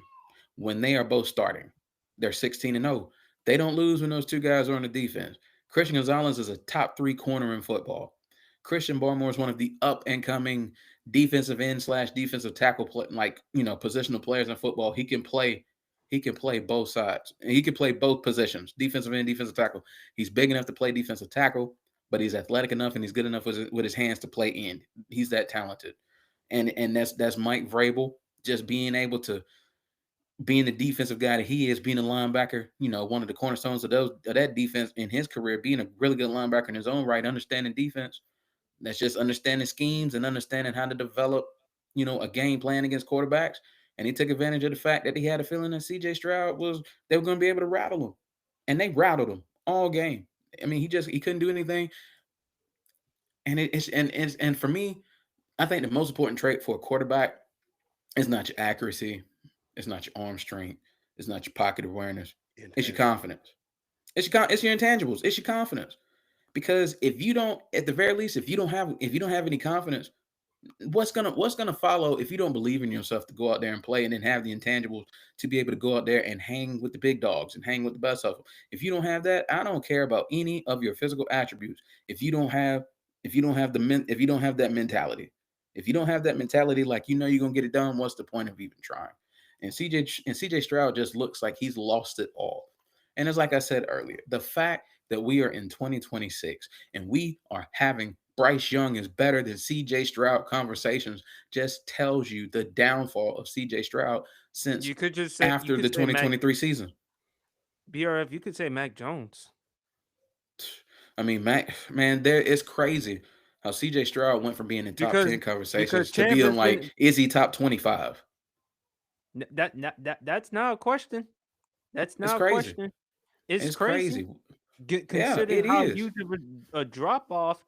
And now, I mean, are we gonna have conversations about Mac Jones? Because I've tried to tell people about so many times with Mac Jones being bad. People thought Mac Jones was a bust in New England. No, that was because of coaching and what he was subjected to in New England. When you finally put him with coaching, when you finally put him up with a Kyle Shanahan and that type of offense, now and again, Champ wants him in Atlanta. I think that he would be a perfect fit for Kevin Stefanski's offense. But I think he would be the perfect bridge until Penix got healthy. And if you win, you could just roll him out there for all of this season and let Penix get healthy. I think at this point I would like to move more just from a standpoint of how the offense, how high of an IQ Mike Jones actually possesses as a quarterback, how smart he is as a quarterback, how quick he is to learn these offenses and understand, his anticipation and his accuracy. Like it's, and like plus you said, man, once you get the right coaching, yeah. And plus he fits with Kevin Stefanski with taking snaps from under the center, and you're not asking Mac Jones to do an awful lot. You're just asking from the offense, don't fuck it up. But with CJ, I'm not going to give him a huge fat contract, but I have to wait. Can he still be the guy for Houston? I still believe so. But eventually, like with a lot of young players, growing pains. I think this could be the best thing for him to grow and learn from this? And how does he move on? I'm not going to say CJ Stroud is a bust. Anyone who says CJ Stroud is a bust, stop. Yeah. So let's not go that far. The kid has talent. I just think he hasn't been the same since that rookie season. And like I said, I mean, he looked like Ben Simmons. He looked like Ben Simmons in that Atlanta series. Y'all saw Like a how deer in Ben Simmons headlights. was. I That's mean, how awful he was in that game and right this season. now, CJ Stroud is the Michael Carter Williams of the NFL at this point. Oh, not He's the good rookie, not the good rookie year followed by the downfall. Ooh, I mean, he's the Michael Carter Williams. I mean, That- remember in that's a Philadelphia, good comparison. he was going to be the guy. I think he won rookie of the year too. He won rookie of the he did. year. I mean, That's a he good was lighting comparison. it up like a Christmas tree. That's a good comparison. And he was supposed to be the guy. And then Never the same. pew, Never the same. pew, pew. I mean, and after about 3 years, you never heard from him again. Nope. Yeah, after 3 years, it's like, where the hell Michael Carter Williams go? Oh yeah, he'll have a good game here and there, but for the most part, it's just like boom. Burgers. I mean, Burgers. and I'm not talking about Red Robin. I'm talking about McDonald's. McDonald's by Grady. So that's the one I'm talking about. But You could just said them Burger King burgers.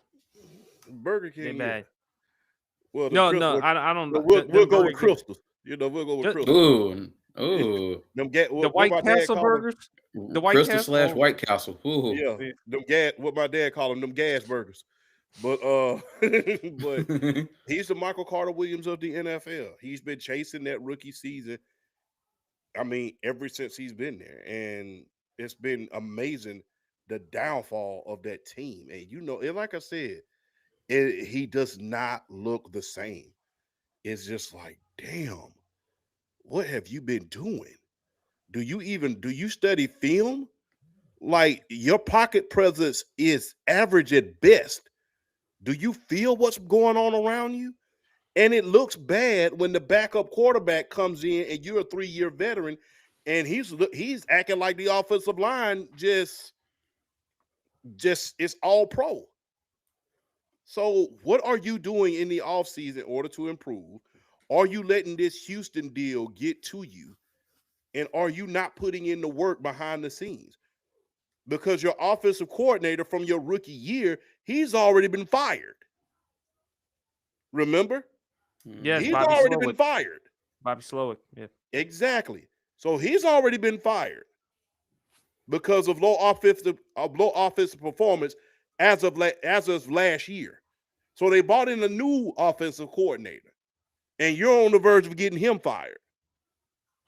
It's only so long that we can pretend these quarterbacks are who we think they are.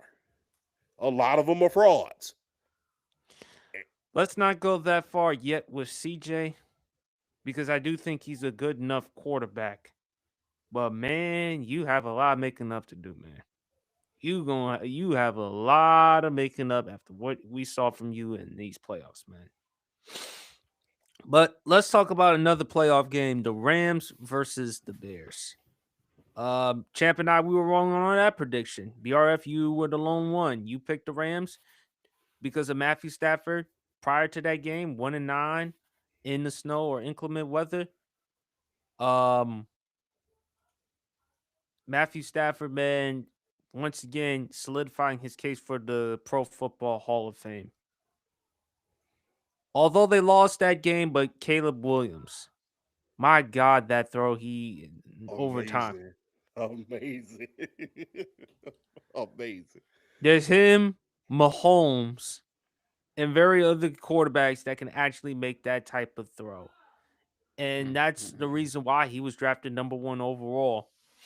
I hate the fact that he ended the game with the late interception because we kind of had Champ and I, we kind of had a feeling, okay, Chicago has a pure chance to come back. And then unfortunately with the pick, man. But if you're Chicago, you had a really amazing season. First year head coach with Ben Johnson.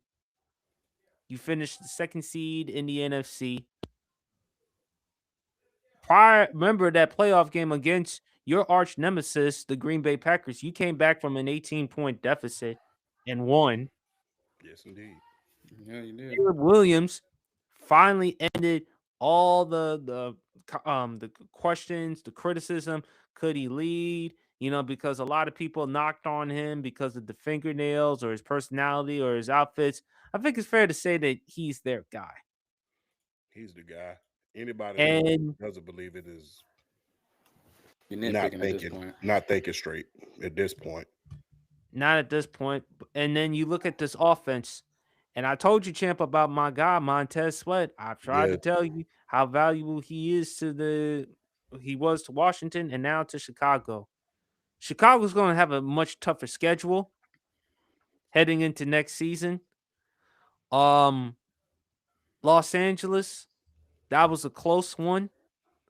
I still have my concerns about the Rams because we're going to get into our picks right after we talk about the Rams-Bears game. These past couple of games I've seen from the Rams, I've got concerns about from their offense. Their defense played much better, but man, I've got some concerns. But the Los Angeles Rams, tip your hat off to Matthew Stafford and the team. As for Chicago, I think they have something to look forward to with the future with Ben Johnson and Caleb Williams. BRF, what were your thoughts on that game? Honestly, to be honest, watching that game, that really wasn't the greatest played game, like from a quarterback perspective. Like neither Matthew Stafford didn't have the greatest game in his own right, and Caleb Williams, I mean, they've made plays here and there, but the game overall wasn't really a good game, a good play game from both quarterbacks. I will say this though, like late in that game and in the overtime, like when Matthew Stafford had the ball, like that's when you could see it kind of turn up. Like he was starting to make throws, and he was starting to hit, and he was making his reads and hitting his throws and hitting some difficult throws at that. But yeah, shout out to Caleb Williams, that throw on fourth down, like from the 40 off your back foot. What the heck is that cornerback thinking, leaving Cole Kmet like that? What is he thinking? Like no backyard football throw like that should result in the tight end of all people that being that wide open in the back of the end zone. It just ain't no way. I'm trying to think on a throw like that, if you're the corner, hold your man. It's in the air. At least you have a shot to jump up and knock it down. He let him go. And then next thing you know, Caleb Williams is chunking it off his back foot, making that. I mean, just dropping it in the bucket. It's basically what that was. That was definitely a defensive. For me. That was more of a defensive battle. Both defenses showed up, and were making plays, getting turnovers. I mean, like I said, neither quarterback really looked that great. Shout out to Kyren Williams. He played really, really well in that game. This is what I'll say. I think, and we've been talking about it pretty much really the entirety, like the second half of the regular season going into the playoffs. I think it's safe to say now that the Chicago Bears finally got it right in terms of a quarterback. But shout out to Kieran for that comment. Oh my god! For that comment he made, calling. Kieran called Caleb Williams upgraded Anthony Richardson. I hate to say there's validity to it, but there's a little bit of validity to it because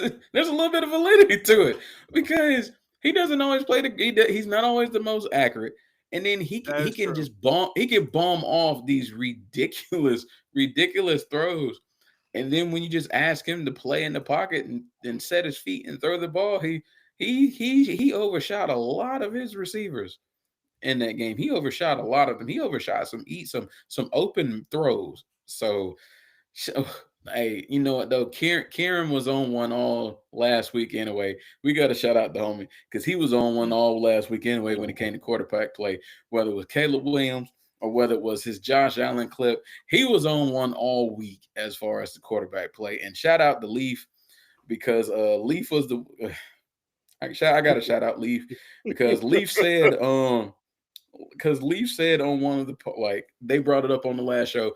Leaf said, like, I mean, he said that the quarterback play for the regular season was mid, which I kind of didn't agree with him there. There was some good quarterback play, but he backed it up. He did say that the quarterback play in the playoffs was going to be mid, and he's been dead on accurate about that. The quarterback play has not been that good. Like, I could probably count on one hand, maybe partial of a second, the good quarterback games we've seen this postseason. And this is another one you just chalk up.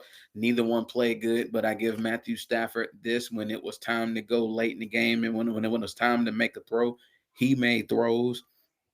And that's what you ask for a guy that's probably going to win league MVP. That's what you ask him. That's what you want him to do, and he did exactly that. But me being me, the era of football that I started watching, that I grew up with, I love seeing defensive battles. I love seeing defensive struggles. I love it. And honestly, the reason why I picked the Rams, because I thought that was going to be a Sean McVay kind of masterclass in terms of his play calling. And honestly, he really didn't do all that great a job of play calling either, because there were plays that was left to be made on his part as well, when in terms of some of his play calling. For me, that was just a war of attrition. That was a war of attrition, and the Rams, at the end of the day, I just felt like the playoff experience was going to come in, and they ultimately made more plays when it mattered than the Chicago Bears. And they got the field goal in overtime. They made more plays than Chicago did. But I do think the Chicago Bears have a bright future with Caleb Williams, with DeAndre Swift, with Kamanon Guy, with Luther Burden, Rome Odunze, Colston Loveland. I mean, they have a really bright future on that offense, and especially with that offensive line, Joe Tooney, Drew Dahlman. It's like they have a bright future with that offensive line and the defense as well. So shout out to the Bears. I think they're going to be around. I think we'll see them again in playoff contention next year, even though they're going to have a tougher schedule. I don't see a guy like Ben Johnson just letting his foot off the gas pedal. I think they're going to come back strong as ever next year. But the Rams, boy, I do got some words when we get into these NFL picks coming up later. But wasn't the best game played, but at the end of the day, the LA Rams, they made more plays, and that's how they got it done. Big fella. You know what? More victories are for minor league coaches than the great words of Sean Carter. But I will say this: they may not have won, but we got a glimpse of the future when it comes to Caleb Williams. He's proved this year that he was the guy. And the only thing that you need is an offensive line. That he needed was an offensive lineman, so that he could become great, so that he could be better. So more victories are for minor league coaches, but at least you got it right. Yeah, we didn't win, but we got it right. Good defensive game. I'm really concerned about what the Rams are going to do against the Seahawks. You got the number one scorer offense against the number one scorer in defense.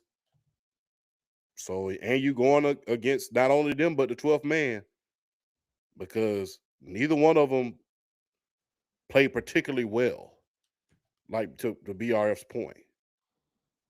So there's a lot to be desired for both of them, as far as, on the offensive side of the ball.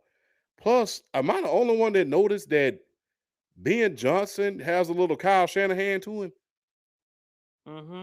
It's like at the beginning of the game, you don't want to run the ball. Why? You're trying to go for it all and win the Super Bowl on every darn throw.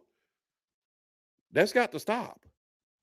Do what's been working. The running game works.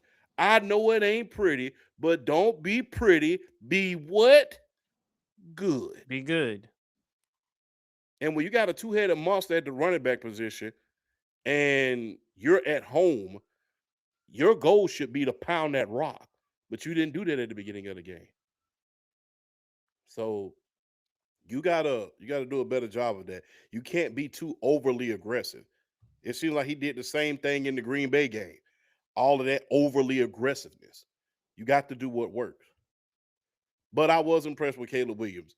That was a throw for the ages. And had he won that game, that would have been something that we look back on and say that was the beginning of the best part. I believe that that is still going to be one of the highlights of his career, but it's going to be interesting with the Rams going forward. Very interesting. But I'm glad we got the chance to see a glimpse of not just one playoff game, but two playoff games with Caleb Williams at the helm. Well, we got to see how's he going to act under the bright lights. To your point, 3 players from the 2024 draft class have led their teams to AFC championships. Jaden Daniels, Bo Nix, Drake May. So, and that's the fastest. I mean, when you think about the 83 squad, they didn't lead their team to conference championships that fast. Not even the 2004 squad. Well, I'll say Ben Roethlisberger, he was the lone guy who was able to lead this team to a Super Bowl in his second year. But Yes. it took them a little bit more time than the guys that we're seeing now in order to be super successful. So, yeah, I think in the future, we're definitely going to look back on the 2024 draft class and say that was one for the ages. Absolutely. Fellas, everyone, we apologize. BRF is having some technical difficulties. We're gonna try to see if we can try to bring BRF momentarily. But champ, man, to BRF's point, it wasn't the most exciting or flashy game because after all, it wasn't inclement weather. Yeah. You know, it's Chicago. You're gonna deal with all that cold and the snow, just like we're gonna deal with all that cold and the snow this weekend. But at the same time, man, Chicago has a bright future. They've done Ryan Poles, the GM, has done his part because it was going to be make it or break it year for him in Chicago. Because if he couldn't get it right with the QB or with this team, out you go. And so far, he's done his homework with that, man. And Chicago, I would hate to see that fan base no longer support the Bears in Chicago anymore. Yeah, Even that'll though it's be. great for Indiana, that's too great of a sports town, a sports city. I would hate for them to leave. I They would should stay, too. in my opinion. They should stay. And oh man, it's sad. Like I said, man, I said this a couple weeks ago on Undisputed Goat podcast. A lot of this stems from stadiums no longer being about football anymore. It's not just them being about football. It's about fans coming and having an experience. Hell, now they're having whole VIP sections in stadiums. It's not just luxury suites. You have entire VIP sections in stadiums, like you're in the club. I mean, if you ever go to the stadium where what's the stadium? What's the arena that the I forget Where the I forget the arena where the Washington Wizards play. They have a whole uh they have a whole row behind the backboard where you could basically have a VIP section. You could eat dinner in that little section and while you watch the game. Capital One Arena? Yes. So it's more than just about the fan experience. It's more than just about football. When you're going to a football game, we're going to have this thing riled out. The newer generation wants an experience, not just football. So that's why you're seeing these new stadiums pop up every single day. And, these guys trying to get money for it. And it's all about money. I mean, money, money, money. Yeah, but not all money is good money. And Not all again, you're money gonna is good alienate. money, but I'm going to just be real. If I am a billionaire, if somebody is offering me a big old check to build a stadium that's going to make me billions a billion times over, I like to call that good money. Now, we all hate, now, the term capitalism has become taboo as of lately, considering a lot of things that I will not discuss on this television show. But when you think about a stadium, that's what brings in the capital. Look, a stadium is the reason why certain towns don't have teams anymore. Stadium Trying to get a new stadium is the reasons that the Montreal Expos do not exist anymore. Trying to get a new stadium is the reason that the Seattle Supersonics don't exist anymore. Trying to get a new stadium is the reason why my Atlanta Falcons, nearly moved to Los Angeles. Yeah. Arthur Blank wanted to build a new stadium. They didn't have tax money. They said, okay, Los Angeles just opened up. No, we'll build you a new stadium. To his credit, he has a good fan experience in that stadium where you Arthur can go Blank. get full for like $20. But here's the problem, champ. If you keep just focusing on just the fan experience and the experience itself, and if you leave a franchise like Chicago, then who are they going to root for regarding football? And if you keep just thinking on just fan base and experience itself, like I said, even though you may think about just making the money, you're going to alienate a certain demographic. And this has been a long time since Chicago is now finally back to relevant. I mean, they haven't been to the playoffs since that 2020 season. They haven't gotten this far in the playoffs since Jay Cutler during the 2010-2011 season. And again, that is Chicago. Fortunately for them, they are a big market, but that's a die-hard sports town, a sports city. And if you take that away from them, and if you just continuously focusing on the fan and atmosphere, then what excitement are you going to bring regarding football? I mean, yeah, it's cool to bring is celebrities and all that other stuff. Gives us something more exciting to talk about. But if you alienate the diehard fans, Yeah. I get money is all good and everything, but Yeah. But like I said, these salaries of these athletes are increasing like hell. We just had a talk earlier about, you know, the MLB possibly going into a lockout. yeah. And and the thing is, they're investing a lot more money in these quarterbacks every single day. I have to have the money and the capital and the signing bonus in order to pay these players. That's how come these new stadiums are popping up. They're charging more. I mean, the thing is, look, Al Davis spent years trying to get himself a new stadium until eventually it took him over 30 years to get a new stadium. Ironically, he tried to get a new stadium when his team was winning and at his peak, and he still couldn't get it. He didn't get it until after he passed away. But here's the So thing, champ. you have to What be able happens? to generate. You have to be able to generate these revenue services. And I know me as the everyday man, no, I don't appreciate the fact that you go to another place and you're going to take my team away. But as a business person, yes, you have to be able to pay these players. You have to be able to play the capital. You have to be able to get players with free agency. Salaries are going up every single day. How am I going to be able to compete and bring you good teams? I can't bring you a good team if you're not coming into the stands. And what puts butts in the seats more than winning? But if I'm not winning in a place like Gary, Indiana, or any other place that the Bears decide to move, how else am I going to convince people to come? Unless you're going to have to create state of the art type of equipment and stuff like that. Look, it's easy, champ, in Atlanta, like in the Mercedes Benz Super Stadium. One, they moved there, what, 2017, 2018, when they came out? 2017 20, after the it year does after help. 28-3. It does help that you are in a big market like Atlanta. It does help with the fans, the atmospheres, the celebrities, everything else in Atlanta. But unless if you're Chicago champ, unless you have state of the art equipment to move to somewhere else. And again, I just think that just tells us with this generation. I mean, you bring up the wags and all that stuff. I'm like, man, F them wags. That's just people. Wait, I'm ow.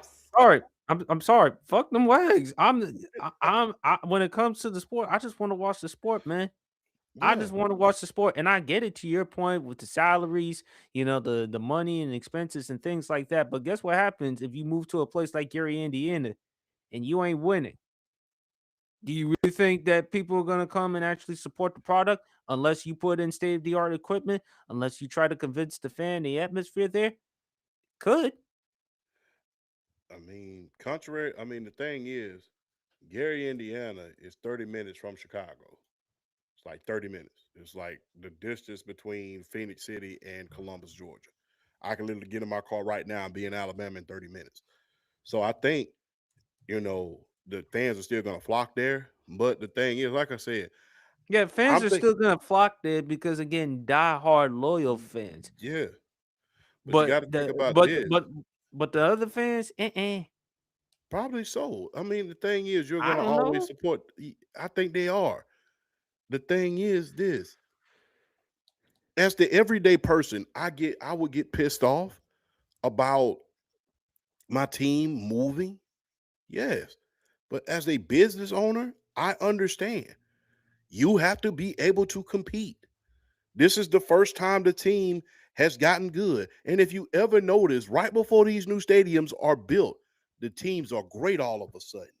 The only team that was the only two teams in history that was probably the exception was the Raiders and the Cleveland Browns. And we don't know what they're going to be next year.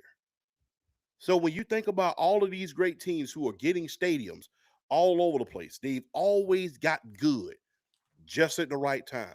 Ironically, the teams, even the expansion teams, even the expansion team, when you think about the Carolina Panthers and the Jacksonville Jaguars, they was in the NFC and the AFC championship by their second year. So with that being done, I have to have the money in order to cover these guys. And before it's all said and done, there's gonna be another Patrick Mahomes, Aaron Rodgers-esque guy who's gonna come into the league, throw 50 touchdowns his first year, and he's gonna get in a $1 billion contract that's gonna reset the market. Look how Patrick Mahomes himself reset the market. And then right after that, boom, boom, boom. And to the point where you had a guy like Deshaun Watson, who wasn't even in his league, that got a $265 million contract fully guaranteed. That is going to happen. So I have to be able to compete with revenues in order to generate new stadiums. Like I stated earlier, whole teams have moved because of new stadiums. If you needed another example, Art Modell moved because he couldn't get a new stadium. He moved to Baltimore because he could not get a new stadium. Stadiums are a big, huge part of the fan base. They're a big, huge part of how we are going to bring these players in. Then how do you expect it in Chicago? Say that again. How do you expect it in Chicago? You mentioned that as Gary, Indiana is not that far away from Chicago. It's like what, Yeah, 30 minutes? 30 minutes. I'm looking at the GPS right now, about 30 minutes.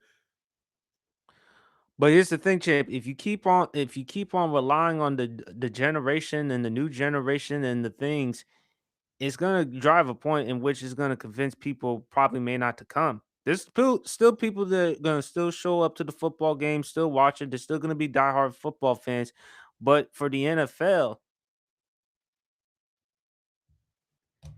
I don't know. That's fair. What you're saying is fair. No, I mean, because I don't want to sound redundant. I understand to your point, champ, because of the money, because obviously the calorie space, the cap space. You know, I understand that I understand with money you have to compete, and if you can't afford it, then guess what? You're gonna have to move elsewhere. Hmm. But if you leave but if you leave diehard fan bases, you're gonna piss off some people. Now you're gonna piss people off in the process, regardless, and still, at the end of the day, you're gonna collect your cash, you collect your money, but it's gonna hurt the fan base. It's gonna give more of a reason for people to complain about the NFL and and doing so much for casuals rather than actual the diehard fans. And if you take away that component, then guess what? It's kind of like with wrestling, doing so much to favor casuals, but meanwhile disregard the diehard wrestling fans. And if you do that, well, does it mean anything? No. I understand to your point, champ, with the money situation, but I would hate it for Chicago as well as you, champ, because again, they haven't won a Super Bowl since what, 1985? Yeah, 1985. That was the last Five. Super Bowl year. Right, they haven't been to a Super Bowl since that 2006, 2007 season. Finally, they've gotten their act together with the coaching and everything else. It's a big market in Chicago. They love to not. It's not just with the Bulls. They love to talk about their football too. But if you're gonna move to a place like Gary, Indiana, or somewhere else, yeah, you want to talk about that fan atmosphere and all the all you can eat buffets and all the nice restaurants and things like that. But none of that don't matter if you don't win. Look at Atlanta, champ. They do all that stuff. Great places to go to Atlanta as far as food. Where's that resulted you in winning? That's fair. But as always, great minds think alike. I understand to your point, champ. Look, the money, the business, the finances, I get all of that. And if you can't compete with that, then unfortunately you're gonna have to move. I understand that. But at the same time, if you do move, then guess what? You're gonna piss off diehard football fans. You're gonna have a lot of people, old school guys and other guys, complaining about the generations and stuff like that. And I do think that the younger generations and casuals do take the sport for granted. And they're not gonna spend their time trying to actually learn the sport. They're just actually going there for the atmosphere as well as everything else.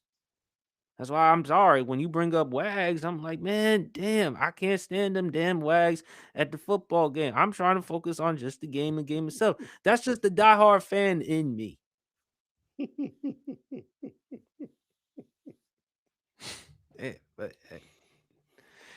But we spent a long time talking about them damn. They're beautiful though, but damn, I mean, come on. I just want to watch the game, just see the game for myself, give my analysis, and just go from there. For the record, Sports PSP has no problem with women. I just want to make that as a state for the record. But I'm just tired. What I'm really getting tired of the most when I actually watch the games, I actually just want to see the games, understand the analysis of it. I want to I just want to watch the games, see the games, enjoy the atmosphere, enjoy the fan base. That's just something more fun, more exciting to be, especially when it's your first time going to a football game.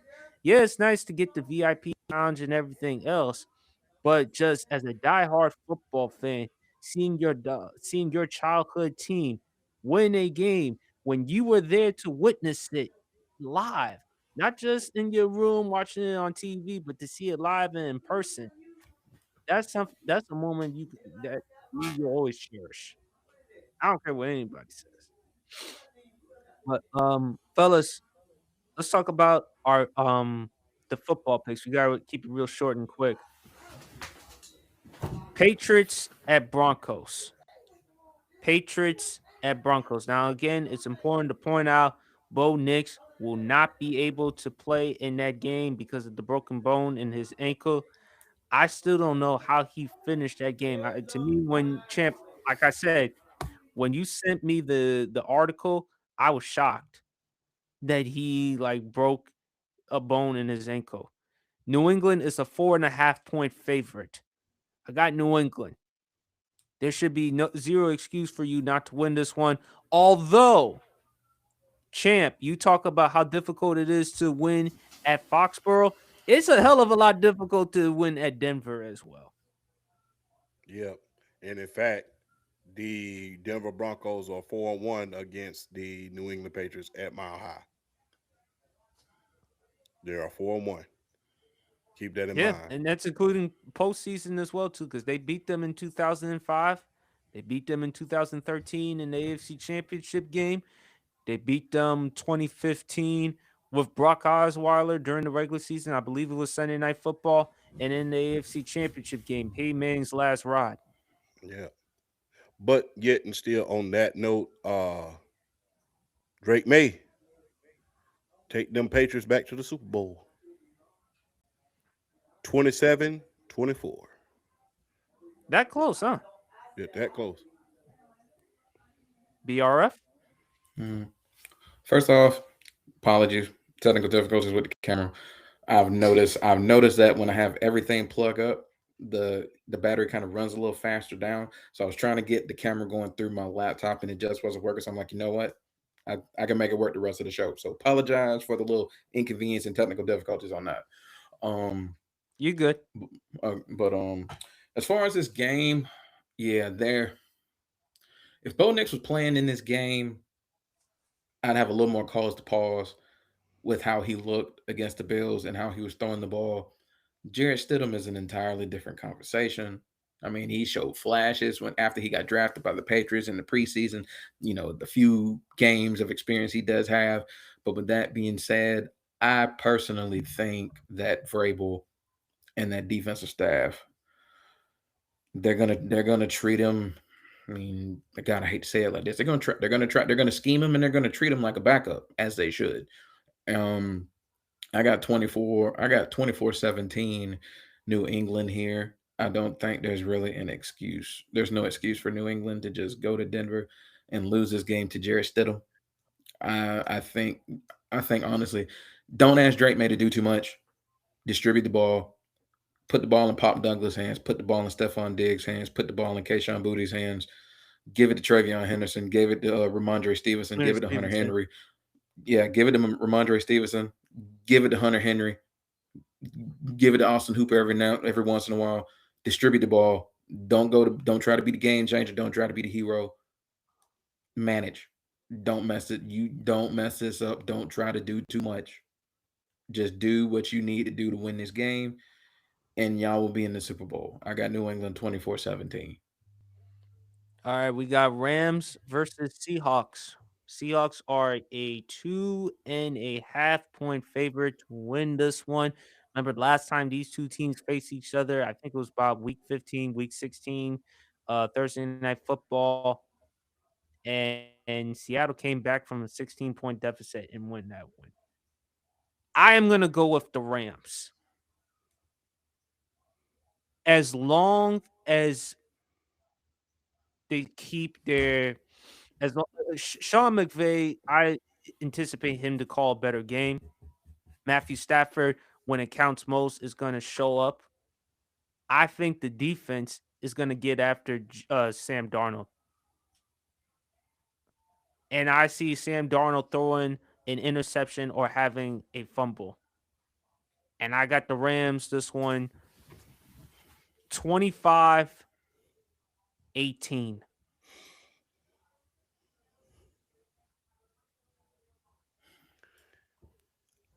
This game is when Sam Darnold starts seeing ghosts once again. He will start seeing ghosts once again, in the great words of the great Chris Jericho. On that note, shout out to my guy from Mariners High, Sean McVay. He will win that game. I'm clipping the Sam Darnold ghost part. I'm going to clip it. I'm a capitalist. BRF. I wish I had saved that screenshotted picture of Broad holding the chair, making fun of Kenny. I've been riding this Matthew Stafford MVP train all year, and I think he's going to win regular season MVP. I got the Seahawks winning this game. I have the Seahawks winning this game. You can look at a team when they get to the playoffs by how they play defense. The Seattle Seahawks right now are playing defense at such a level. Right now, I think they're matchup proof, and I don't think it matters which offense you put in front of them. And I think that game in Seattle where they pulled off that comeback and they beat the Rams, I think it gave them that last little shred of confidence to really kind of put them over the top. And I think Mike McDonald and his defense, I think they're going to come up with a scheme that, something new that they haven't tried to do as far as Matthew Stafford goes, because Matthew Stafford is one of the hardest quarterbacks in the league in terms of trying to confuse him, disguising coverages and all that stuff, because he's seen it all. I mean, he's been in the league since 2009. He's been in the league since 2009. So he's seen everything there is to see.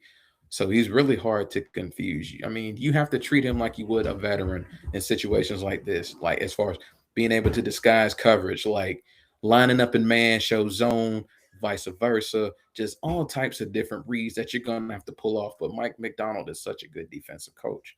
I think he's going to be able to do it. I think we're getting a Super Bowl 49 rematch. I got 28-24 Seahawks. I don't know, man. It's something about playoff defenses when they get hot that kind of like it turns the tide for me in certain situations when the teams are pretty evenly matched. The Seahawks right now are playing, in my opinion, they were playing the best defense coming into the league. That wasn't Houston.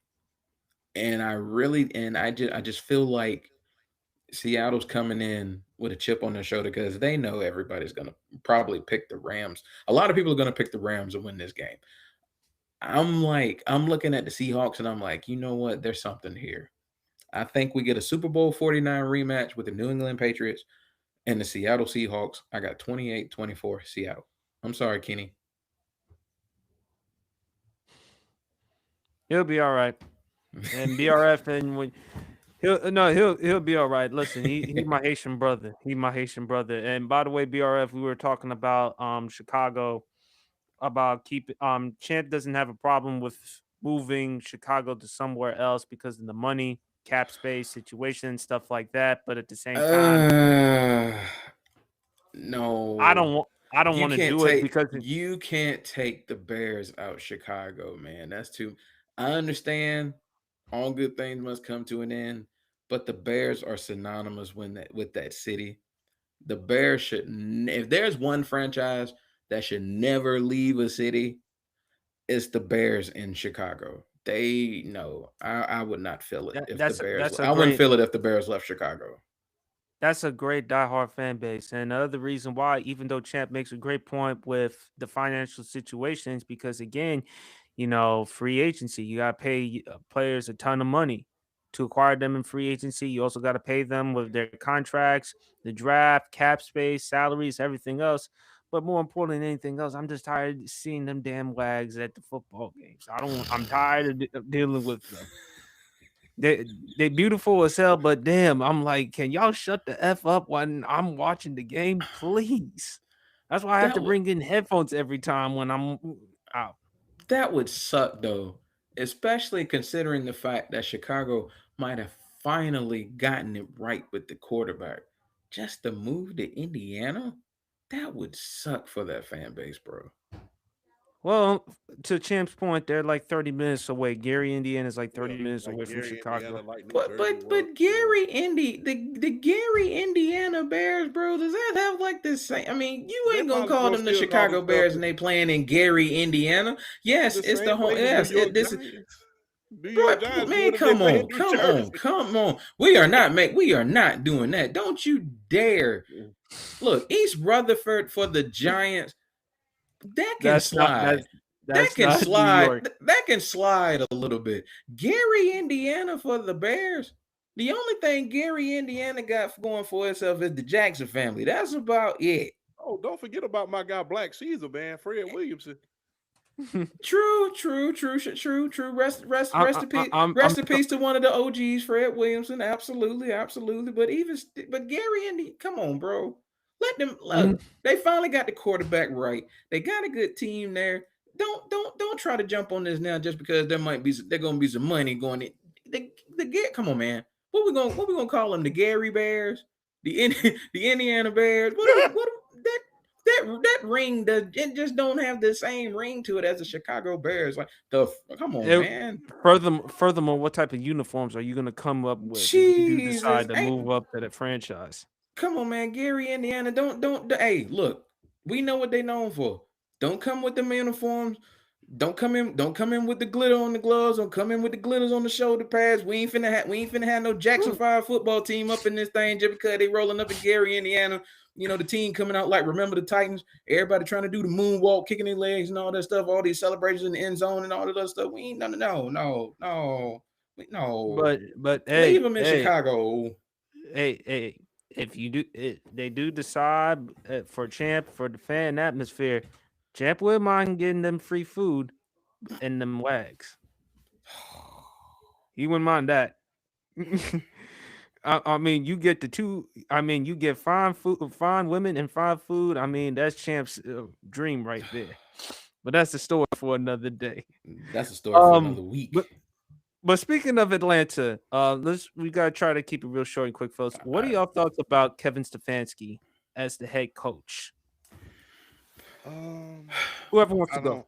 I don't have no problem with it at this point because the thing is, it's Cleveland. They brought in Super Bowl winning coaches that couldn't get it right. They brought in Mike Holmgren, who took two different organizations to the Super Bowls. One in the form of the Green Bay Packers, took a risk on Brett Favre and bringing him in. And guess what? They couldn't do anything. And Kevin Stefanski, he had nothing to do with the whole Deshaun Watson situation. He had nothing to do with it. It was the general manager. They thought they was gonna get an adult in the room, and I rest my case. Mr. Happy Ending. But I was desperately trying to avoid that with your ass. But I was desperate. Did you see Baker's response? Yes, Speaking I of saw Baker. Baker's response. I'll get to that in a second. But look, You are 2-4 against the Falcons. Shut up, sir. basically. But look, I understand that people are gonna say, well, he didn't handle the Shedeur Sanders situation as well as he should, and I agree with that. But at the same time, he's been at a deficit since day one. Had a starting quarterback, the franchise didn't want him, and guess what? You ended up with Deshaun Watson. Hasn't done anything since, but he has taken the Cleveland Browns to the playoffs twice. And he did that with a quarterback that was fresh off the golf course, that being Joe Flacco, who ironically won Comeback Player of the Year. Look, I understand too. I'm gonna steal Cam Newton's thunder. I understand that Atlanta is the HBCU of the NFL. I understand that. But sometimes, look, you have to give an established coach a chance in order to do something. You have to get an established coach. And look, Shedeur had a lot more things going against him than just Kevin Stefanski. Prior Jared to that, Judy out there dropping passes out the behind. You had a terrible offensive line. And the only thing that you had is that defense. So, I mean, a lot of things was to be desired. And furthermore, guys has come into Cleveland and then left and then immediately made the playoffs after the fact. Look at what happened with Jeff Garcia. They thought he was going to bring that San Francisco Magic to Cleveland. He just couldn't because it's Cleveland. Then he went straight to Tampa Bay, took him to the playoffs. Philadelphia, same thing. So I have no problem with it. The only thing that I think that is going to hinder Atlanta is the quarterback. Because what are we going to do in the meantime, in between time, as far as, Michael Penix Jr. is concerned? There's a lot of things to be desired at that position. But as far as Kevin Stefanski, look, you have the running game in Atlanta. You have Drake London. You have Kyle Pitts. You're more than likely going to bring back Tyler Algier. Only thing you need is a quarterback, and we'll be instant playoff contenders. That's just my humble opinion. But there was a lot more going wrong for Shedeur Sanders than just Kevin Stefanski. Their entire franchise is just a bunch of blank chops. We used to call them blank chops in the Army. I'm leaving some of the words out. We used to call them blank chops in the Army. So that franchise, yeah. And like I said, I'm going to bring in an established coach, keep Jeff Ulbrich, and see what this established coach can do. He's played without a quarterback. He's played without offensive weapons. Let's see what he can do. And look, I understand we all love Shedeur, but everybody is running at a deficit from day one as far as in that situation. That was a no-win situation, if you want me to be honest with you. Shedeur didn't have offensive line. Not only that, we have that foolish guy, Jared Judy, getting in his face on the sideline. So there was so much stuff going on from day one with the whole Shedeur Sanders situation. And I don't think the media was being fair to him as well, because guess what? Why in the blank are you running straight to the backup quarterback in order to cause dissension? Why are you asking him these sort of questions? And the thing is, people are going to harp on, well, when he won his first game, he gave the game ball to Myles Garrett. Myles Garrett had 6 sacks in that game. What are you talking about? So you're going to give it to the guy who won his first game, or you're going to give it to the guy who's been carrying your team the entire time with his defense, Myles Garrett, who got 6 sacks? It's an easy choice. Look, it's a no-win situation in Cleveland. And if you ask me, look, a lot of stuff was done by Stefanski to not put him in danger. A lot of those Wildcat situations when they in bad weather, guess what? I'm not going to put this young quarterback in danger. So all of these conspiracy theories, I don't buy into them because everybody's just looking for a narrative and looking for a story at this point. But it's not a bad hiring. Now, was there some things that Kevin Stefanski could have did better? Yes. Could he have come out and say, let's embrace my young quarterback, what have you? Yes. But it wasn't as terrible as people thought it was.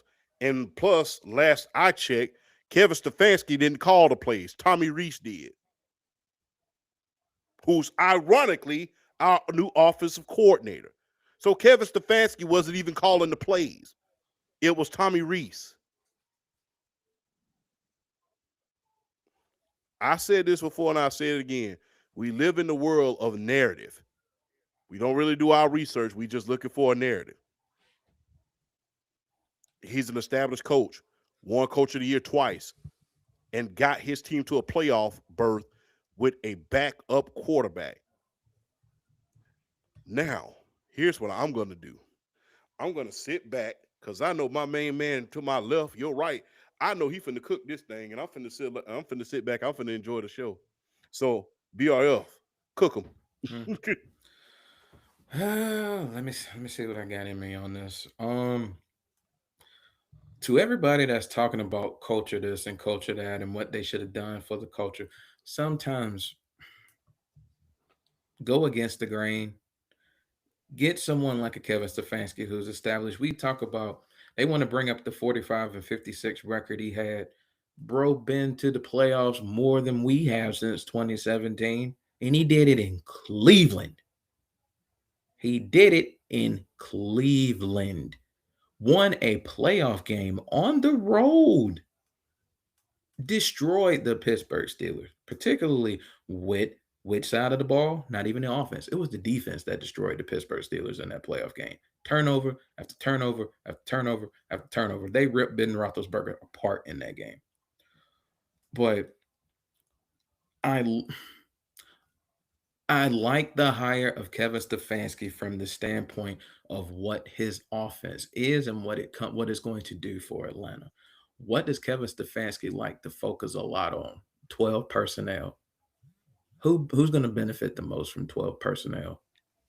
Bijan Robinson, and if they bring Kyle Pitts back, that's who benefits the most from 12 personnel. Because what he likes to do is feature the tight end, especially he had Harold Fannin last year, the standout rookie who made an amazing impact. But before that, he had David Njoku. He had David Njoku in top 5 tight end talks. So if he also had an underrated tight end in Austin Hooper. Exactly, who came from us, who when he was drafted by us, I said he was one of the steals of the draft, and he's churned out a pretty decent little career for himself. So Kevin Stefanski's really good at featuring his tight end. He's good at featuring his running back.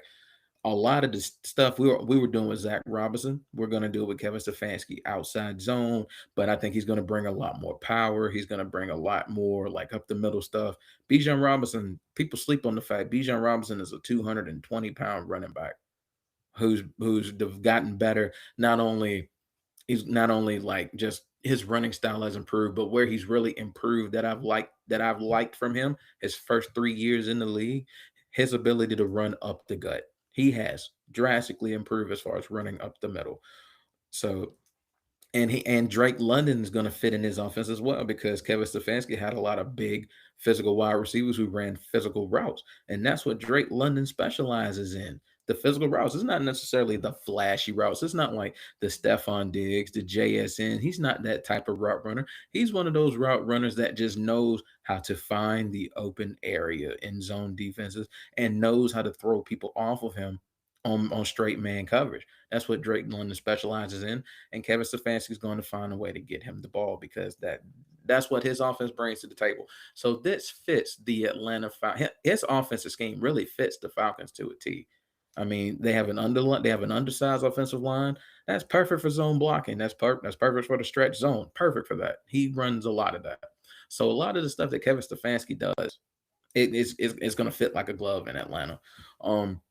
My biggest thing with the coaching process and who they're going to bring in, where they're going to keep Jeff Ulbrich. And it's funny and it's ironic. Arthur Blank, when it was time to put out a vote of confidence for his coordinators, which one did he put the vote? Which one did he put the vote of confidence out for? He put it out for Jeff Ulbrich. Where is Zach Robinson, you might ask? He is now the offensive coordinator for the Tampa Bay Buccaneers. So that tells you all you need to know about which coordinator Arthur Blank wanted to keep. He saw Jeff Ulbrich. He saw what he did with that defense. 57 sacks. The Atlanta Falcons had 57 sacks this year as a team. I mean, come on. Who really saw that coming? So Kevin Stefanski's main goal coming here is basically getting his offense going in a way that Zach Robinson couldn't 2 years here. And I think that they're going to have to go out and really get a bridge because with them restructuring Kirk Cousins' contract, he's good as gone. They're going to designate him as a June 1st, as a post June 1st, which is going to be more money coming back to the table for them to being able to spend and go out and do something with. So Kirk Cousins really is as good as gone. So I think that a lot of the fans need to quit tripping on the idea that he was 45 or 56 as a coach in Cleveland and need to remember the fact that he's a 2-time coach of the year and he went to 2 playoffs with the Cleveland Browns. That's more than what we say we've done since 2017. We ain't been to playoffs since 2017. He's taken the Cleveland Browns twice. So people need to understand he can't help that offensive situation he had in Cleveland. He arguably had the worst offensive situation in the National Football League last year with the Cleveland Browns. I mean, you had Jerry Jeudy thinking he's all world just because he finally had one good year, thinking he all this, trying to call shots, hands like bricks. Hands like bricks, just straight up. Like Deebo Samuel 2.0, just hands like bricks. I mean, you ain't got no room to be trying to call leverage, trying to call shots when you're not playing good ball. Drake London has a pair of the best hands in the league. Kyle Pitts broke out, made second team All-Pro. Bijan, first team All-Pro. It's just a matter of getting the quarterback right. I'm starting to look at this Mac Jones situation. I think they're probably going to end up bringing him in as a bridge. I say play him the whole year. Let Mike get healthy. And then see what you got going into 2027. You ain't got to give Mac Jones a lot of money. Just make it reasonable. And then just go from there. Give Mike time to heal up. But I will say this, though. If Mac Jones plays well, you got to ride the hot hand. If you bring him in and he plays well. Or whoever quarterback you bring in. But yeah, you man, might as well keep them in because again, Michael Penix Jr. The knock on him has been durability, not talent, not talent or ability. I don't think that's been a question. The best ability is availability. The best ability's always been. But here, BRF and Champ, I think this is an okay hire. I don't think this is an exciting hire. But here's the thing with Kevin Stefanski. We keep bringing up the fact that you've won 2-time coach of the year. And yes, it was in Cleveland. But like I always say, what have you done for me lately? And Champ, I understand you don't want to go into the conspiracy theories. Well, Kevin Stefanski sabotaged Shedeur Sanders. I've mentioned to you, he didn't put him in a position to win either. Nope. I can't defend nor justify him taking Shedeur Sanders out of that 2-point conversion in that Tennessee game. When Shedeur Sanders played well, we ain't going to excuse him. No, I know you're not excusing him, but but with Kevin Stefanski, there have been times your decision making has been in question mark. I'm not gonna say you wanted to sabotage Shedeur Sanders, but you didn't put him in a position I felt like you wanted him to succeed. Why would you take him out of that game? Why would you take him out in the 2-point conversion? And Shedeur Sanders was playing well for you in that game. He had 300 yards. He Yeah, had the 3 Tennessee touchdown game, passes. right? He had a rushing TD. He played well enough for you in that game. Fine, I understand, Champ, to your point. Well, a lot of people got mad at Kevin Stefanski for not giving the ball to Shedeur Sanders, even though Shedeur Sanders' first start as a Cleveland Browns winning a playoff game. Yeah, Myles Garrett had 6 sacks. And he's going to win Defensive Player of the Year, obviously. So obviously you're going to give it to a guy who had a more impactful performance. But my thing is with Kevin Stefanski, we keep giving you credit for that 2023 season. Now with all them embarrassment of riches, there should be no excuse for this offense not to flourish. And how are you going to handle with you and Michael Penix Jr.? Because that's the interesting thing. We got to wait and see with Atlanta. Now, I believe Mac Jones should be the starter for now. I think he's the best fit for that offense with Kevin Stefanski, in my opinion, than Michael Penix Jr. But how is he going to utilize Michael Penix Jr.? And again, I like Jamel Hill a lot. I really do. She's caught some backlash because she contacted Harry Douglas. She said, this is in her tweet, Harry Douglas was absolutely right. None of the Falcons fans I know liked the Stefanski hire. He had a losing record in Cleveland, and they didn't like how he handled the Shedeur Sanders situation. They love Deion, referencing Deion Sanders in the ATL. It's a black city with one of the blackest fan bases in the NFL, and they have a black QB on their roster. So a lot of these Atlanta fans are side-eyeing this hire. Stefanski isn't going to get a honeymoon there. And then, of course, trifling ass Jason Whitlock had a lot to say by saying this. We used to never talk about sports this way. Sports conversations have been degraded in the name of DEI. As always, with Jason Whitlock, like to quote Denzel Washington from the movie American Gangster, simple Simon motherfuckers. And that's Jason Whitlock in a nutshell for you. And if anyone who argues or disagrees with that should tell you all you need to know. I'm not going to say Kevin Stefanski is a horrible coach or a bad coach. I think this is an okay hire because all he's just asked to do is just handle the offense. With them embarrassment of riches, there should be no excuse for you not to screw up this offense. And if he screws up this offense, and the fact is, Champ, it is a concern with Tommy Rees there calling the plays on offense, because you mentioned that point. Tommy Rees, there's also pressure on you too. Because let's not act as if this Atlanta team is not like this Cleveland team. With all them embarrassment of talents, you better figure out a way to game plan, to scheme this team. And if that doesn't work out, then you're going to have to ask Stefanski. So I personally think Stefanski is going to come in and call the plays anyway. He has to, because after even though Tommy Rees is the offensive coordinator, I think it's a more of a situation where it's going to be like drawing up the game plans week in and week out and all of that other stuff and being involved, both of them together. I personally think when Kevin Stefanski took over the play calling, the offense was better. Tommy Rees, when he was playing in play calling, I think in terms of like extended, like expected play, EPA, they were 31st. Yeah. They were 31st when he was calling plays. So I'm expecting Kevin Stefanski to call the plays. And you're right, there is no excuse with all the talent on this offense. But I'm gonna harp on this real quick. I get the type of city of Atlanta is. I get the culture and all that other stuff. But we tried to. Hey, with all due respect, y'all, we tried the black coach. It didn't work. Raheem Morris was horrible. Let's just keep it above. You tried that. So that you tried that. You tried that. Let's get an established coach in. I get he has a losing record, but the point being, the last 2 years, that's not just him. That's the front office not getting him a lot of talent, letting Baker Mayfield walk when quite frankly now you look at it, they shouldn't have. And he was just stuck with a bad situation with bad offensive skill players. I mean, all he had last year was Quinshon Judkins and Harold Fannin, and to a lesser extent, David Njoku. It's pretty much all he had on the offensive side of the ball. But yeah, you're right, PSP.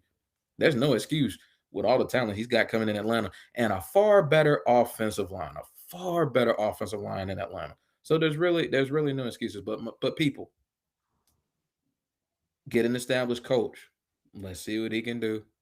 And there's continuity with the hire because Kevin Stefanski, if I'm okay, Kevin Stefanski worked with Bill Musgrove, who was vital in terms of Matt Ryan's quarterback development in Atlanta, and is one of a big reason why Matt Ryan became the quarterback he did in Atlanta, and he also worked with Gary Kubiak. Right.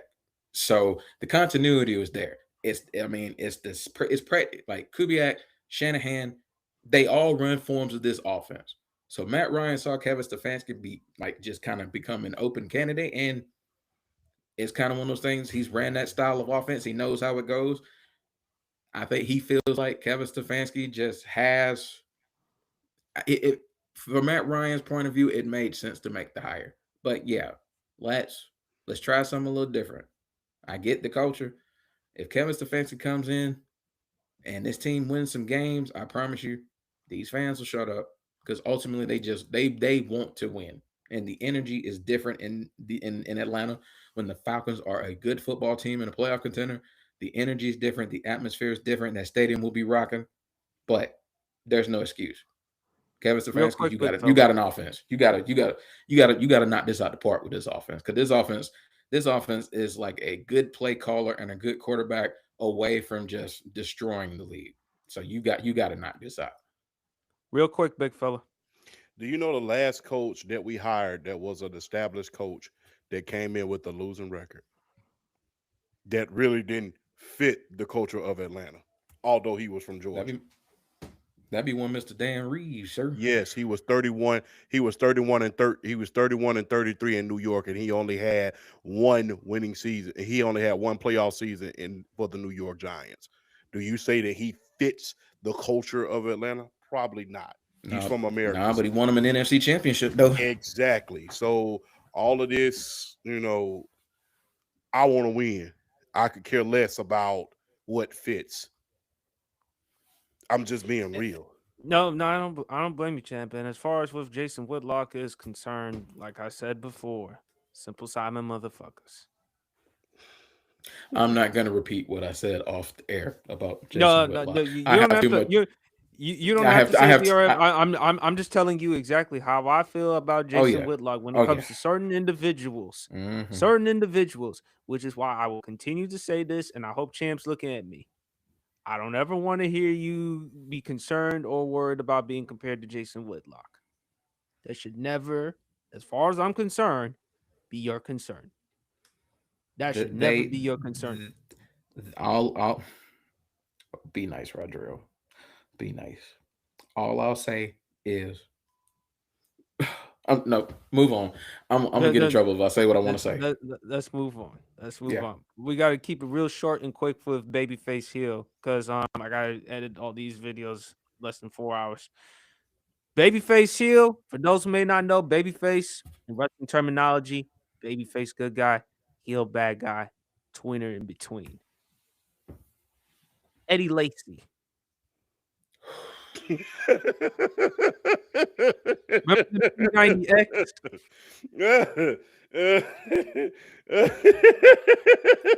The man who ate himself out the damn league.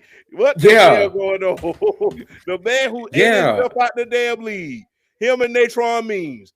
Two men who ate them damn selves out of the league. Hey, he from New Orleans. They got some good food. Look, I'm gonna just be real, bro. If somebody gave me $10 million a year to go run the football or do something athletic, I go on a liquid diet. Starting running back of the Green Bay Packers, nonetheless. Come on, man. I would be on a liquid diet. I would get gastric bypass surgery just to keep the weight off. So, yes. I would do everything I could in order to stay in shape. You just ate yourself. How the hell do you eat yourself out the league? I don't understand. I just don't understand that. I mean, the thing is, once you get to the league, you have resources at your disposal. It's not like the good old days where, you don't have the resources. You don't have the weight room. Bro, they have whole nutritionists at these facilities. to regulate your meals, to help you meal prep, to help you do these things. So for you to eat yourself out the league because you couldn't stay out the kitchen is nasty work. That is heel stuff. You didn't succeed because you didn't have the ability or because you was hurt. You sat around here and ate burgers with me all day, and that's the reason why you ain't in the league. So I have to put you as a heel because in the great words of Ice-T, how'd you get into this spot? You played yourself. Sure. You're a heel. You chose to eat burgers with me all day. Come on now. Go ahead, BRF. I mean, yeah, like you had like one of the opportunities of a lifetime. You were the starting running back for arguably the most storied franchise in NFL history in the Green Bay Packers. And you came into the league out of Alabama and you actually had a really good start to your career. But boy, you were playing out there, boy, you about look like me. I mean, I'm just saying we can't do that. Because I'm a big boy. We can't do that. No. And he was talented. It ain't like the boy wasn't talented. Eddie Lacy was one of the most talented running backs in the league. He was one of the most talented running backs to come out of Bama. And it's just like he you know what I'm saying? He cared more being from New Orleans. He cared more about the jambalaya and the gumbo than he was about running the sucker over. I mean, like, what are we doing? That's like diabolical heel work right there to throw away that kind of opportunity. And we ain't heard from you since. If anything, if you're going to eat now, just stay out the limelight. You made a decent living. You got good money. Just stay out of the limelight. Do your thing. Because, yeah, to blow an opportunity like that, that's like Randy Orton 2000. That's like bald 2009 Randy Orton heel work right there. Tweener. I loved Eddie Lacy. If you look at Eddie Lacy, his last year in Alabama when he started, 204 carries for over 1,300 yards, 17 touchdowns. And he was a big running back already coming out of the NFL draft at 231 pounds. That's when he was listed at the scouting combine. When he arrived at Seattle, he tipped in the scales at 267, almost 40 pounds above when he weighed at the combine. Hey. Eddie Lacy, a lot of people made fun of him because, again, he was on that P90X regime and all that stuff. But his first 2 years in the NFL, back-to-back 1,000-yard seasons, he won Offensive Rookie of the Year, made the Pro Bowl his rookie season, and then for some reason he fell apart, man. I don't want to be too hard on someone with weight issues because I understand, because even though I'm a skinny dude, I still deal with an eating disorder and bulimia. So I want to be sensitive. I'm sensitive. No, champ, I have bulimia. Oh, I I still did deal not with know it. that. My bad. No, yeah. So I struggled with that situation for about 5.5 years since the pandemic. So it's an issue for me. But Eddie Lacy, I'm gonna say tweener. I loved his physicality. I mean, he was like a wrecking ball. He was like a pinball. He can just bulldoze over tacklers, linebackers, DBs. He was a big physical type of dude. I loved his style of play. It's just a shame though that after Green Bay, after those last few years in Green Bay, and then he goes to Seattle because they want to try to make him like the second coming of Beast Mode. But it looked like he was more feast mode in that during his time here. Call him Beast Mode. he was eating good. I mean, they put weight incentive clauses in his contract during his time in Seattle. That was good. That was good. Him and Matron Means. No, remember y'all remember what Matron Means? Greg Hayward didn't play that big. No. And then you remember Matron Means' nickname was back in the day, don't you? They call him refried beans. No, I'm serious. They called him refried beans because he kept eating something. All right, y'all. Next one. Oh, NBA player. Chris Webber. I'm gonna give him a baby face. I think Chris Webber is a baby face. He just had a lot of bad luck, like the Michigan game. You know, the The timeout that was controversial timeout. the timeout that they didn't have, and then with the Sacramento Kings, the 2002 Western Conference Finals where they should have beat the Lakers, and Robert Horry. the Robert Ory, and then the Game 7 where the referees, just thought the Kings were playing and called all the fouls on them and not the Lakers. But I mean, but he, for me, Chris Webber's a babyface because he's a big that kind of like a lot of the bigs you see nowadays that's able to handle the rock, that's able to be a playmaker, get guys involved, being able to pass, being able to do being able to do point guard stuff as a power forward.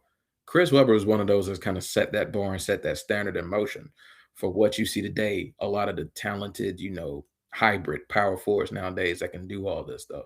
Chris Webber at his peak is like one of the most underrated elite players of all time at his peak. That Sacramento peak, let me tell you something. If y'all didn't watch Chris Webber at his peak at Sacramento, y'all need to look at some film. Y'all need to look at some highlights, and y'all need to see him because They had a nice squad. I'm That was a nice talking squad. him, Hedo Mike Bibby. Turkoglu, Jason Williams, Mike Peja Bibby, Stojakovic. Peja Stojakovic, Doug Christie. Christie. I mean, Bobby Jackson. They had a squad in 2002. They were the only team that was going to beat the LA Lakers, and I thought they were going to do it. But you know what? Hey, to each his own. To each his own. But study Chris Webber in Sacramento. He was like I said, he was ahead of his time, being a big that could handle the rock as like a point guard, could run the floor, transition, just everything. Chris Webber was ahead of his time, and a lot of the things you see hybrid power forwards doing today, that was Chris Webber. If y'all ain't seen him play, y'all need to go look at some highlights and some film. Because Chris Webber at his peak was that dude. And he's a baby face for me because he's a likable guy. He's a good TV personality. I mean, what makes me most proud was the University of Michigan honoring that team, honoring the Fab Five, giving them the respect that they deserve because they put that university on the map and made college basketball relevant the entirety of their time they were there. They were the faces. I mean, they were even with, I feel like even with Duke University, as good as Duke was at the time, the Fab Five were the faces of college basketball. And they deserved all the flowers. And I was so happy that the University of Michigan finally was able to honor them and give them their flowers and their just due, because even though they didn't win a national championship, they carried that sport. So shout out to Chris Webber, man. He deserves all the flowers. Like I said, underrated big, and he's a really good TV personality. Really, never really gotten in trouble. Never really gotten in trouble like that. Yeah, for me, he's a babyface. BRF, I kind of agree. He's more of I say tweener. People, unfortunately, with Chris Webber, they look at the fact that he came up short in clutch situations. They look at the controversial timeout call in which there wasn't a timeout for Michigan. But him and the Fab Five, they were the hip hop back in the day in the 90s. They were like the NWA at college basketball. Because think of the baggy shorts. Remember the Fab Five documentary on ESPN? Mm-hmm. Even though Chris Webber was not in the documentary, I love how the way they were talking about Christian Laettner. I can't say the type of stuff on the air, but especially what Jimmy said. Him and Jalen Rose as well too. But that Fab Five documentary, and also what I loved about Chris Webber as a basketball player, he can shoot the mid-range game. For a guy his size, he can handle and pass the ball. He can do a multitude of things on the offensive side of the basketball court. But his knees, later in his career, his knees kind of betrayed him. I just think he would definitely fit in today's game with such the passing. I think he would be like Sabonis. Domantas Sabonis. That's a good comparison. Yeah. Because when you think of Sabonis with his passing, Chris Webber And also, Man. I love Chris Webber's mid-range shooting and just his style. I mean, his flair. And let's not forget him and Corrupt when they did the song "Gangsta Gangsta." Mm, Yeah, I like that. I love that Yeah. song. I did like that. I I like love that. that song. Big fella. Babyface. I will never forget Chris Webber as in the Fab Five. I grew up on that team. That was a team. Look, my father bought me the Fab Five Nikes. Mm. Yes, my father bought me those Nikes and bought me a pair of black socks in order to go with them. Nice. Yes, my father bought me them shoes. We saw them on TV on a Saturday, and he said, "Your daddy go get you them damn shoes, young man." The very next day, I had them at my door. He brought them home. So I will never forget that, man. That oh, but can you imagine the Fab Five in the NIL era? You had your Oh own my shoes without God. even getting paid for 'em. Mm-hmm. Right. So Chris Webber is just a victim of bad luck, man. The timeout, playing against one of the greatest teams of all time in the form of, Grant Hill, Bobby Hurley, and Christian Laettner. It's just misfortunate. I mean, and I think they got a bad rap by the media because they didn't understand that these were young men that were living their lives. These are young men who like listening to young music.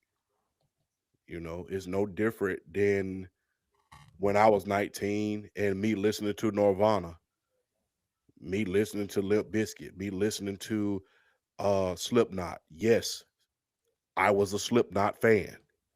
It's I'm a no different. Slipknot fan. Hey, ain't nothing wrong with that. I'm a Slipknot fan. Yeah, I'm so happy I'm not alone in that situation. You are not. You are not alone in that. I'm a Slipknot fan. You're my not dad alone. used to say, but my dad used to say, man, turn off that creepy ass music. Creepy ass music. That's exactly You are turn not. off You trust me. Hey, you are not alone. You're not Yeah. alone. It's no different than me listening to Slipknot, but there's a lot of guys who did not like hip hop in its early stage. They didn't like what it represented. Hip hop, unlike today, told a story. It told a story of of the community. And I said this before, and I said it again. Suppose that we just start rapping about the 6 o'clock news or singing about the 6 o'clock news. Will it still be considered gangster rap? Mm-hmm. So, hey, Chris Webber, look. Plus, you got the date Tyra Banks, man. I Yeah, you tip my did. hat. Yeah, you I did. tip my hat to you. You got to date Tyra Banks. You got to be a part of the Fab Five. You got to play for the Golden State Warriors, and you got to play against Shaq. You won in life. you played against, and you were good. and you were great. Probably gonna be in the Hall of Fame Yes. one day. So, He No, he's should already make in the the Hall of Fame. oh, He's in the Hall of Fame. Oh, he's in the Hall of. You won. So I mean, He's people can in. say whatever the hell they want to. I played for the Fab Five. I played for the Sacramento Kings. I nearly beat Shaq and Kobe. I dated Tyra Banks. I'm in the Hall of Fame. I'm on two of the most recognized teams, arguably in the history of basketball. You can't write the history of basketball without me, whether it be the A Fab win is Five or the a win is a NBA. win. A A win is a win is a win. win. I might not have won a championship, but you will never forget me. And the thing Mm-mm. is, if I were playing today, I would be the face of NIL. There you go. There you go. And of course, we got one last person in the mix. We got one last person. Travis Hunter. Baby face. Hmm. He's a baby face. Yeah, He I hasn't agree. done I anything. agree. Look, The weirdest controversy, Travis Hunter, it wasn't really his fault. It was Skip Bayless for criticizing him for being baptized. I was You about to remember say that, something. champ? You remember that? Yes, That was so because stupid. that was. I want to say something to Skip Bayless because of that. Because guess what? I'm gonna just be real. People can say whatever they want to about Travis Hunter. Travis Hunter is trying to do it the right way. Yeah. I mean, getting married to his high school sweetheart, regardless of what you may think of her. He had a child. He married the young lady. He got baptized. She got baptized. They're trying to make sure that young kid has Christian upbringing and bring their kid up right. And remember what uh Daddy Dion said. No matter what you do, be a good father.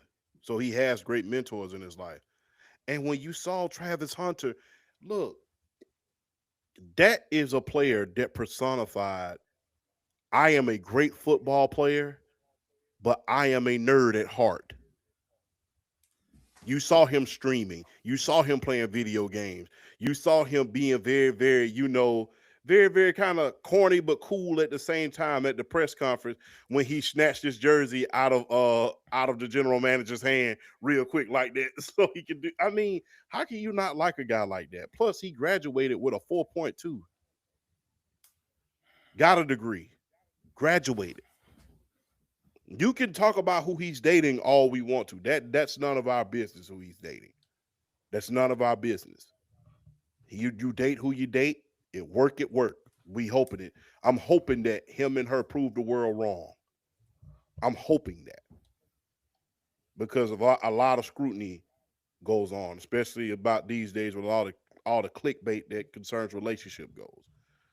But if you look, whereas Sador, he was very, very talkative and he let everybody know about certain stuff. He was exact the opposite. He was very, very humble, didn't really talk. And guess what? When the guy Blackburn, the linebacker, when he injured Travis Hunter on the sideline, that second game, remember that game he got hurt and people kept saying that was a dirty hit? That was a dirty hit. The man was getting death threats and stuff like that. You remember what Travis Hunter did? He brought him on his platform saying, look, it's football. This is what happens. It happens. He brought him on his platform and they've been cool ever since. So how can you not like a young man trying to do everything the right day, trying to squash beefs, it wasn't even a beef. It was just, people just blowing football out of proportion. Yeah. Well, as you said, Champ, as you said before, narrative. People are gonna find a narrative, and when they find narrative, they're gonna run with it. It's just that the media and the public in that particular situation, they just made it more than what it was, Yeah. which is ridiculous. But again, Skip Bayless criticizing someone for being baptized. Maybe he need to get baptized. Maybe it'll. Well, him and Jason Whitlock probably need baptism, but because I'm convinced those dudes. I'm convinced something is really wrong with those two guys. They need to put the holy water on them real good or something. They need to bathe in it. BRF. Yeah, I mean, how is Travis Hunter not a babyface? I mean, yeah, Champ pretty much nailed all the points. Yeah, he's a nerdy athlete. He's a nerdy freak of an athlete, is what he is, and not just the press conference, like the TikToks that he be doing, wearing them funny looking freaking pajamas and stuff. The TikToks he used to do when he was still at Colorado, just kind of showing his personality, just showing who he is. I mean, he's a nerd. I mean, it's just ain't nothing. Look, come on, man. How many nerds come into the NFL as a two-way player playing both sides of the ball and doing it and producing? Because honestly, I personally felt coming out of college, he was a better corner than a wide receiver. But he was starting to understand this, he was starting to understand how to play the wide receiver at the National Football League level, because before he got hurt, he was starting to ball and he was starting to really make plays before he got hurt. But yeah, man, he does everything by the book. Like he take care of his friend, he take care of his mom. I mean, he does everything the right way. And it's crazy because we get a lot of these media heads, they get on these guys for forgetting where they come from and all this other stuff. Why are we knocking this dude for not forgetting where he come from, for not forgetting who he is and how he was brought up and wanting to do this the right way. Why were people knocking him for that? I think that this is stupid. I mean, there's really not much for me to add to that as far as Travis Hunter being babyface. The dude is just, he was raised right. You can tell he had a good, he was raised right, had a good surrounding around him as far as like family, friends, and all that stuff. You could tell he had the right people around him because look how he acts. Look at how he treats people on a daily basis. One of my biggest things in life, one of my biggest mottos in life, what I live for is one of my codes. Treat people the way you want to be treated. That's Travis Hunter in a nutshell. I got mad respect for him. I hope he comes back from this injury 1,000% ready to roll and just really take off, but continue to live the right way like he's done. Shout out to Travis Hunter. Definite babyface. Shout out. All right, fellas, we got 20 minutes left. Let's try to keep it real short and quick with these last couple of segments. Favorite Charles Barkley moment? I'm sorry, when he talks about them big ass women from San Antonio. I love them big ass women. I mean, they beautiful. Ain't nothing better than the women than the Look at beautiful you. big women. There's nothing better than them beautiful big women. We need somebody warm and thick to hold on into the winter. And we want to hold on to them type of woman. When he talked about the Victoria's Secrets, when he talks about them drawers and all that other stuff, or especially when he talked about and BRF mentioned this. Of course, we cannot forget the Jussie Smollett situation. How he Oh yes. Oh boy, that's one of my favorite inside the NBA segments of all time, boy. Because if you were gonna segue into me as far as what's my favorite moment, the Jussie Smollett one is like right up there. First off, do not write it. Yeah, what? Do not write checks or everything. Yeah, that joke was fun. That was hilarious. What is it? What the one thing that you not expect coming into this year? Two black guys beat another black guy up. Like I was done. I was done because I knew exactly what he was talking about. Oh my gosh, that was funny. Hey, you wanted something done? You should have called Liam Neeson. Liam Neeson. He'd have solved all your damn problems. He'd have solved all your damn problems. I know it sounds weird. The steam room. How he talked about the steam room incident, how he got the that bracelet. Yeah.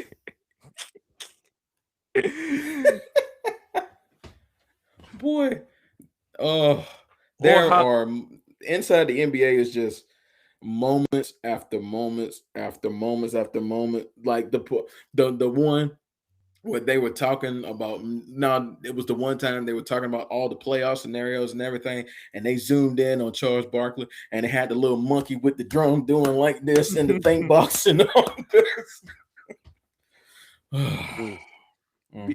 Undisputed world champ. Whew, well, how do I top that shit? That is crazy. Krispy Kreme. You talked about how you used to go to Krispy Kreme back in the day. Just I'm like trying Charles. to lay back off them Krispy Kremes. Let's lay back off them creams, bro. Because boy. But I gotta say the '93 finals. Yeah. Take that shit off the windows. When when they didn't eliminate him in Chicago. that was each other because they were bad as hell. They had to go back to Chicago. They already thought, well, they finna win. It was like, no, take that shit off the window. Him getting in a fight with Shaq. That was funny. Oh, when he threw the ball at Shaq and then Shaq punched him. Yeah, Shaq punched him and at least tried to punch him. The whole Bill Laimbeer fight where he beat the hell out of Bill Laimbeer. I remember all of this stuff. Look, I was a huge Charles Barkley fan, man. I also had, his video game, Charles Barkley Shut Up and Jam. Came out a year after NBA Jam. So I love his sneakers. Yeah, I love the sneakers too. I mean, Charles Barkley, number 34. Man, the ride mile of rebound. Plus, Auburn's not too far from here. So, he's a big staple in Auburn. NBA Finals, he had a great game. Oh, everybody remembers his shenanigans at the Olympics where he bowled the players from Angola when he was at the press conference. I don't know who Angola is, but Angola's in trouble. But David Robinson can't say nothing about it because he's a Christian. But the Oh I no, am not a not that. role model commercial. Yes. Yes, that's the I'm not a role model commercial. Look, man, if you want to see some, I gotta say it bluntly, man. If you want to see some funny shit, you have got to tune in to Ari Spears' part on Shaq's All Star Comedy Jam. I never forget we said Charles His is another one. impersonation of Chuck. Charles can't talk for shit. It's like his mind and mouth is playing Marco Polo. It's not on the same record. And then he goes, Yes. hey Shaq, Charles, what do you think about Shaq being traded to the Phoenix Suns? The Phoenix Suns, let me tell you something. The Shaquille O'Neal, Kobe Bryant, Kenny Kobe, everybody know Kobe, 40 pounds, 50 pounds, great. Let me tell you something. Kobe, everybody know Kobe. Then he just topped it off. He said, man, he started talking about shit that ain't got nothing to do with basketball. Krispy Kreme donuts is round like a rim, got a hole in it. But I'm not a role model, man, that cast him as the quote unquote villain. It's kind of cool. And look, some of those cases that he got into when he threw that guy out the window, Out the window, yeah. Out the Yeah, window. when I know that's bad, but I'm gonna just be real. When he said, when the judge had asked him, do you have any regret about this situation? He said, yeah, I wish we was on like the fourth floor so he could have failed. Yeah. So, Boy. Oh no, So- that real quick. That one inside the NBA segment with Shaq, he kept cutting Shaq off, and Shaq was like, it's supposed to be 1, 2, 3, not 1, 2, back to 1. You gonna make me throw one of these chicken wings at your fat ass. Remember that he told you. You gonna make me throw one of these chicken wings at your fat ass. But it's gonna be some furniture. And look, I love him and Shaq's relationship. I love him and man, that's how two friends who you have always been around these two friends. Like you sit there and say, you motherfuckers have known each other way too long to be talking to each other Right. like that. And and then Right. about 5 seconds later, hey man, you want a beer? Like, what you want? But that's what they remind me of. Those two friends that these cats have known each other way too long. And they're gonna get into it about something before it's all said and done. And they're gonna go back to being normal. That's what I like about Shaq and Charles' relationship, man. But look, the ride by the rebound, man. I had your clothes, I had your games, I had your shoes.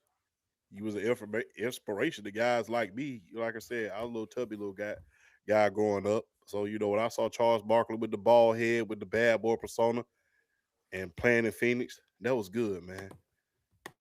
That was a good Absolutely. thing. All right, fellas, one last one. We got a little over 10 minutes. Let's try to finish this one real quick right here. Favorite Kelly Rowland track? Like This. Told y'all I was gonna bump Like This. Love that track. Yeah, Dilemma with her and Nelly. yeah, Motivation. yeah. And Kelly Rowland, even though we talk about Beyonce and Destiny's Child, I loved her voice though. Her voice, Kelly Rowland, she did some great songs, some great collabs, man. But those are the types of songs that come to my mind when I think of Kelly Rowland. And fine and beautiful too. Yes, that's a lot of that's 100% pure chocolate right there, man. That if I could just say so myself, that is wonderful. I mean, H- look, man. Hey, man.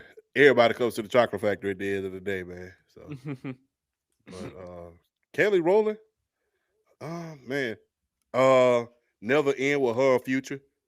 Never forget that one. That was a good one. That was a good one.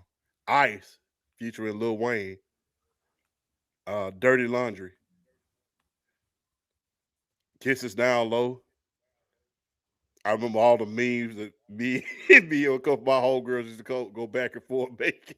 That was a funny time because we used to sit around there and make memes out of certain songs. Uh, Say Yes. I never forget her verse at Soldier. I mean, Kelly Rowland is so underrated when it comes to that. I don't understand the big star always get the press, but man, Kelly Rowland, man, especially when she had the pixie cut. Mm-hmm. Yeah, she had the pixie cut. Man, that was prime Kelly, man. So hey, you know, man, like I said, she was one of the ones. I had her pictures on my wall when I was in the Army. So yeah. So Kelly Rowland, thank you. You've always been a beautiful woman, and I never forget when you came to Family Day in the park at in Columbus, Georgia. Seeing you there, I was like, I didn't even have the courage to walk up. So to see you and Beyonce over there. So I remember you coming to Family Day in the park. And so I appreciate you for making my childhood and my adulthood good. Keep doing what you're doing. BRF. Underrated. Like the run she had, underrated. Yeah, y'all brought. Let's see. Yeah, motivation, ice, kisses down low. The feature she had with Luda representing. Love that song. Um, yeah, I mean, you can't talk about her without talking about like Dilemma. Her and Nelly. You can't talk about her without that song.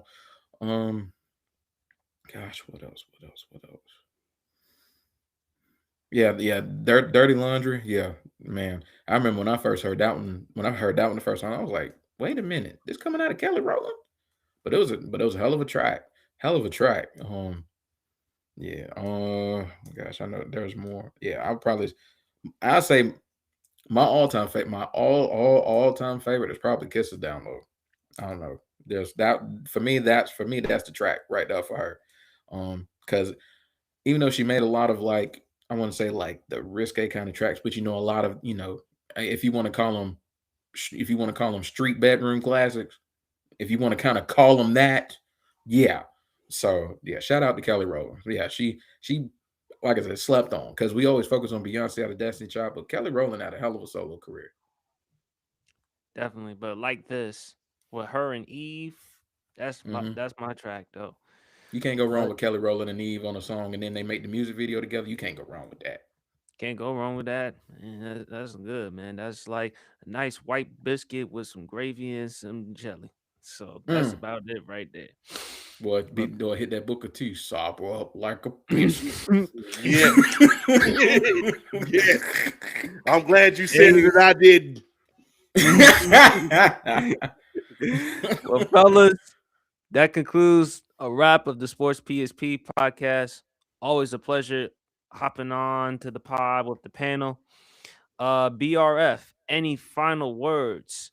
And tell them where to follow you at, brother. BRF Sports is the TikTok handle. My link tree is in the bio. Click that. Facebook, IG, Twitter/X, Discord. Hop on, follow me. Always a pleasure to share the spotlight in the stage with these fine gentlemen. As y'all see, I got my series going again for my MLB divisional previews. I put out my AL West video, my AL Central video this weekend. Expect the AL East video. Next week will be the National League, so definitely be on the lookout for that. Already got the notes ready. I'm probably gonna, as soon as I get off here, probably gonna get my research in, get my notes in, and all that stuff done, and be ready to make that video. Have that up probably by Sunday afternoon, Sunday evening. Always a pleasure to share the stage with these fine gentlemen. Can't beat it, man. A topic I thought about is a topic I talked about. There you go. Big fella. Oh man. Let this be a lesson to everyone. Always hang out with people who are smarter than you. Always hang out with people that are smarter than you. PSP, intelligent brother. BRF, intelligent. Always hang out with people who are smarter than you and are aspiring to do a lot of the same things that you do. These young men, they're smart, they're educated, and they got their head on straight. And I appreciate everything that we've been able to do and been able to build. It's always a privilege, a pleasure, and an honor in order to be here all the time. So, um, PSP, thank you. BRF, thank you. And Minnesota, we love you. God bless you. That's all I have to say. Shout out to D. Um, send them my love. And man, tonight was a great night, man. Tonight was a great night. Absolutely. I don't know if BRF. I think he lost a connection or I'm service. here. Like no, I'm here. I'm here. I'm here. It's like I said, when I have everything running at once, my battery runs like really, really, really fast. So Oh, I gotta get the laptop charged after this. That way I get it going. But yeah, so that's why I cut the camera off because everything no, just stops my battery. So yeah. it's all good. But But I'm here. anyway, no problem. But anyway, everyone who's dealing with the snowstorm, please stay safe. Please make sure you have all the necessities that y'all need for this weekend because it's gonna snow like hell. But thank you for always hopping on to the Sports PSP podcast. Please make sure you like, follow, and subscribe to the podcast. Enjoy the rest of your weekend.